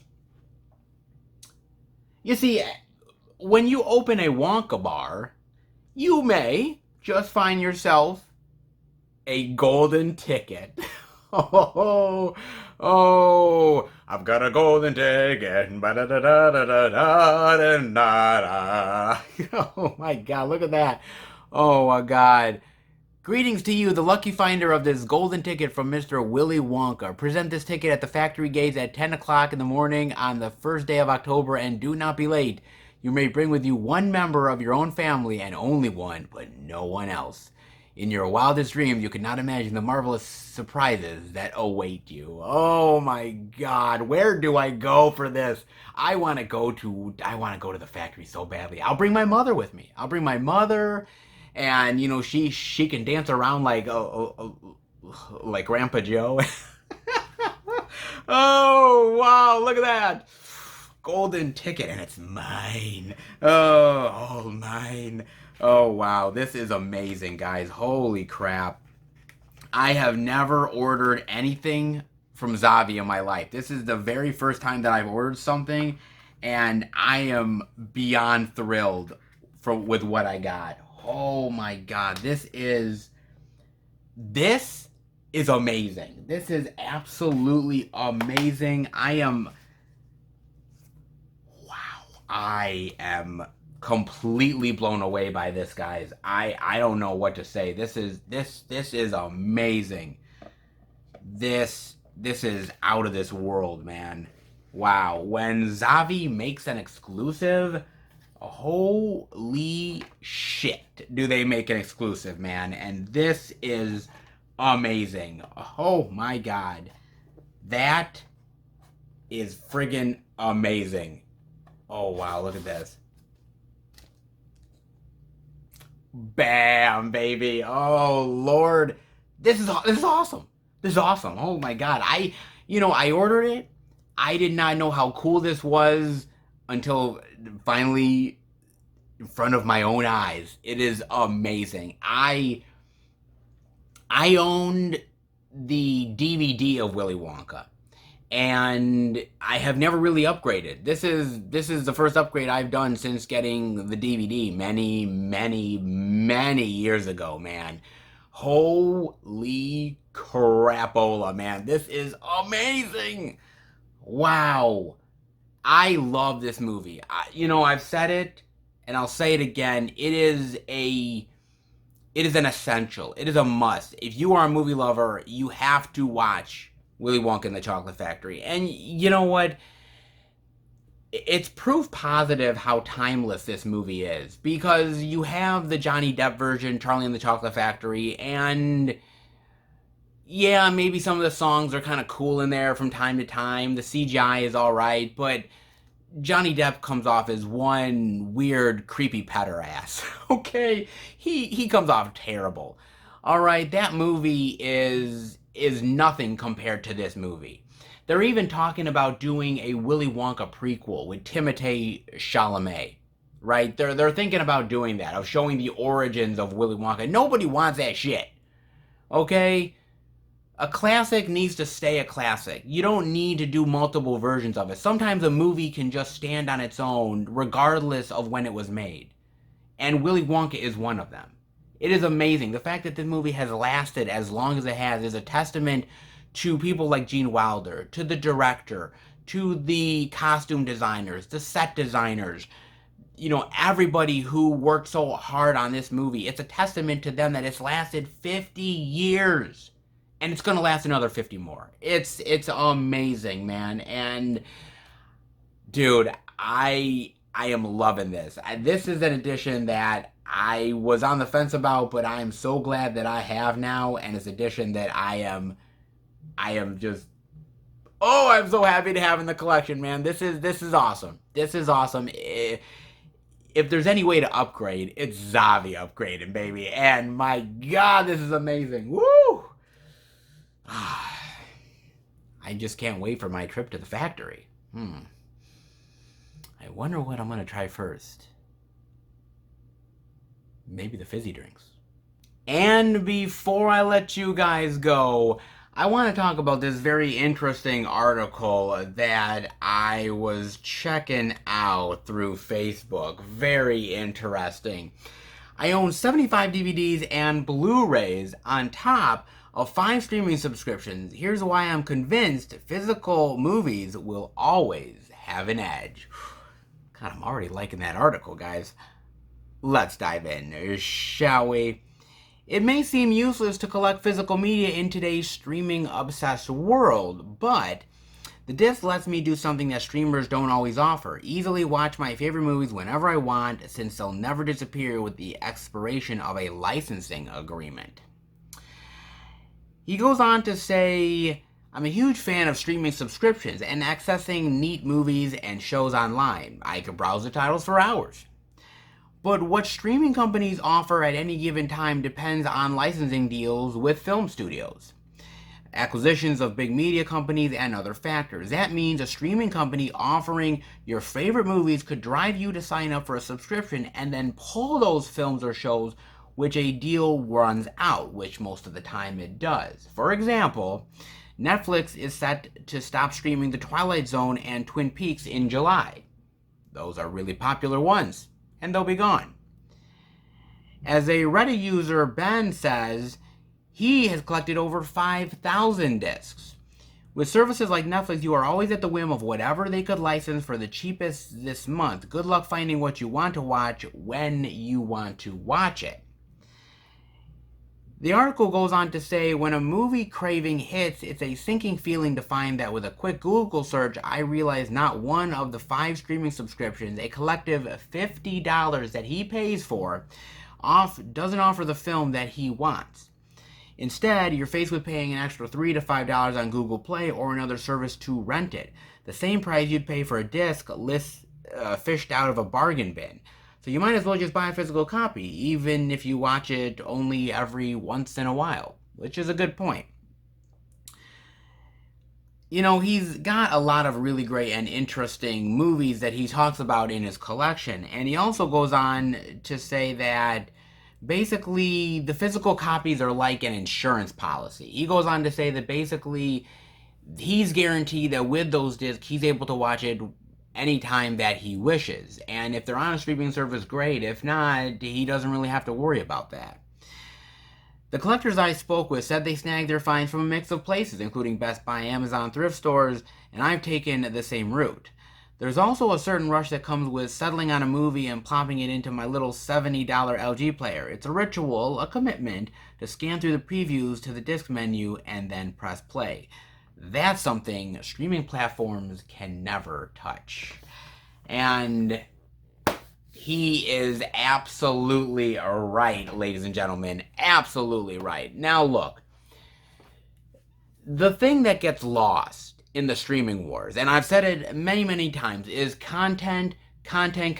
All of these places want content and they're hoarding up the content, right? Taking it all. But what gets lost in the fact is how many subscriptions you have to pay for in order for it to be in your benefit to watch the movies that you want to watch. Now look, I'm never going to say that Netflix doesn't have some really great content, because they do. And the same with Disney Plus, and the same with a lot of these companies, Hulu, you name it. But they do not have all of the movies. They just don't. And they never will. They never could. And there is a lot of stuff in my collection, guys. There's a ton of stuff in my collection that will never, and I mean this, never get a digital version, will never be able to stream on any streaming site whatsoever. Never. It won't. And that's why I love physical media. And even the popular movies, this person says the same thing. There's a lot of these companies that have these licensing deals, right? A movie could be on a certain platform for, let's say, 6 months to a year. And then it leaves that platform to go to another platform because that licensing deal starts at that point. And they're always going back and forth with different licensing agreements, and movies hop from one platform to the next, and suddenly you're out there being like, wow, I need to subscribe to Disney Plus. I need to subscribe to Netflix. I need to subscribe to Amazon Prime, Paramount Plus, Peacock, Apple TV, and suddenly your bill that you thought was going to be lower because you got rid of cable suddenly skyrockets to around the same fucking price that you paid, simply because every company is vying for content. Every company wants your eyeballs. And so they're saying, hey, wait a minute, you need us because we have X, Y, and Z. And then this other company says, no, wait a minute. We have ABC. You want us. And so it becomes a war. And physical media is sitting there being like, hey, look, I'm still here. I haven't gone away. I'm still around. And you know, the unfortunate thing is that it's all about popularity. You know, when physical media started out, physical media was the popular kid on the street, right? It was the popular kid, everybody wanted it. And then suddenly that kid is not as popular, and there's a new kid in town, and that's digital.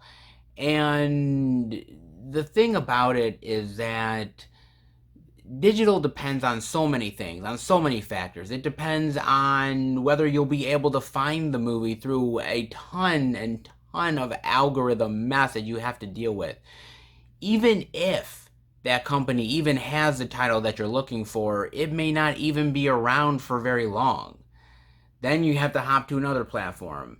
If you just had the physical media copy, if you just had it, you wouldn't have to worry about it. You wouldn't have to worry about it at all, man. You could just pop in a disc and enjoy it at your own leisure. You don't have to worry about fees. You don't have to worry about paying extra prices. Nothing like that. It's on you. Whenever you want to watch it, you can watch it at the comfort of your own home, at your own time. Sit back and enjoy physical media. Easier said than done, but it's starting to die off. And why? Because as a society, we've become lazy. We've become convenient. And we don't have time to go through a physical media collection and put a disc into a player and then walk back to the couch. That takes too much time. We want to spend hours looking through the menu screen of Netflix and then just picking something through an algorithm that thinks they know us. You don't know me. I know me. And I know what I like. Just because you tell me that I'm going to like something doesn't mean that I'm actually going to like it. Look, physical truly is an insurance policy. It ensures that you're able to watch what you want, when you want to watch it, and that no streaming service will ever dictate what's good enough for you. And also, by the way, what's right and wrong in society. You have no idea how many movies I have in the collection, guys, that are too offensive nowadays. Could never get on any platform. Could never even get into a movie theater, let alone even be made. There's a lot of these movies in the collection. And I'm proud of it. I am proud because I know that I like those movies. They may not be for everybody. They might not be for the mass crowds. But they're for me. And I like them. And the only reason how I'm going to get them is if I keep them in their physical media copies. That's how I'm going to keep it, man. You know, look, at the end of the day, the streaming wars are going to continue. The battling is going to go on, man. It's going to go on for many, many years. But here's physical media quietly on the side saying, hey, look at me. While all these other people are fighting, all these other people are going against one another, I'm here. And I'm here saying that I can give you everything you want. I can give you the amazing experience. I can give you the great picture quality. I can give you the great sound. You don't have to worry about censorship. You don't have to worry about getting drowned in a sea of algorithms.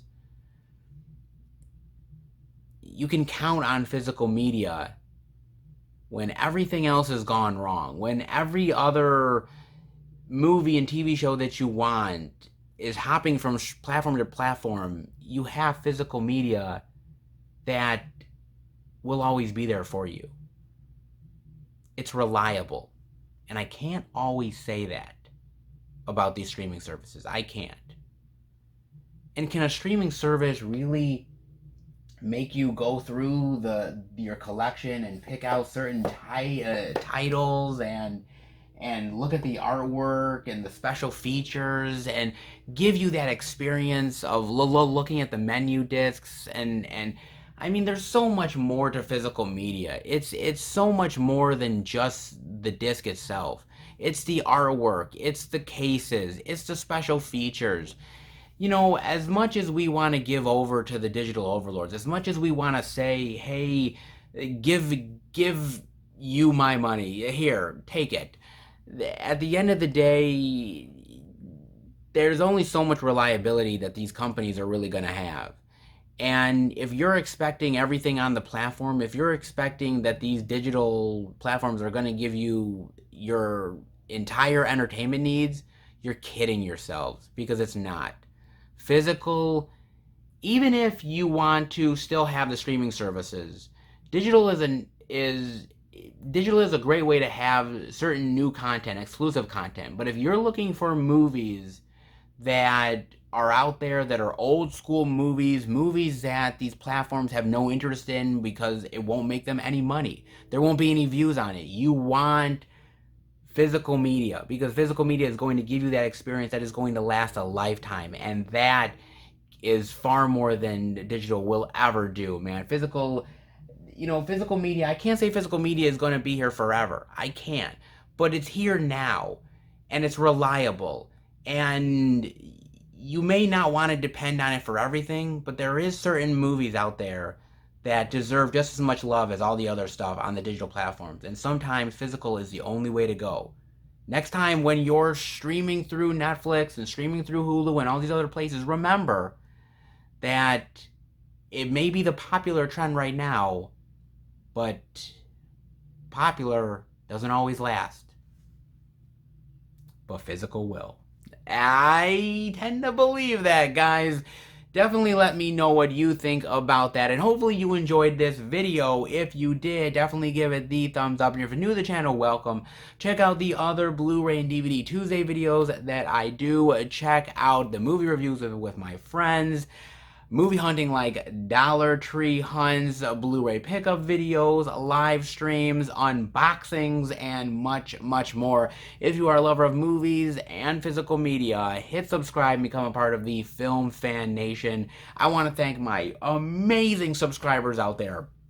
You guys are fucking awesome.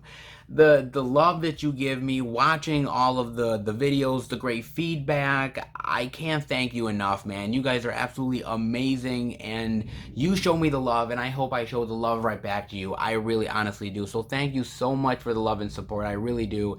So if you like what I do, definitely hit subscribe. Also hit that bell for the notifications so that you will be notified every single time I make a video. And if you want to send the channel any physical media love, if you want to send any movie posters, care packages, DVDs, Blu-rays, 4Ks, anything you want to send the channel, you are more than welcome to. The P.O. Box is in the description down below.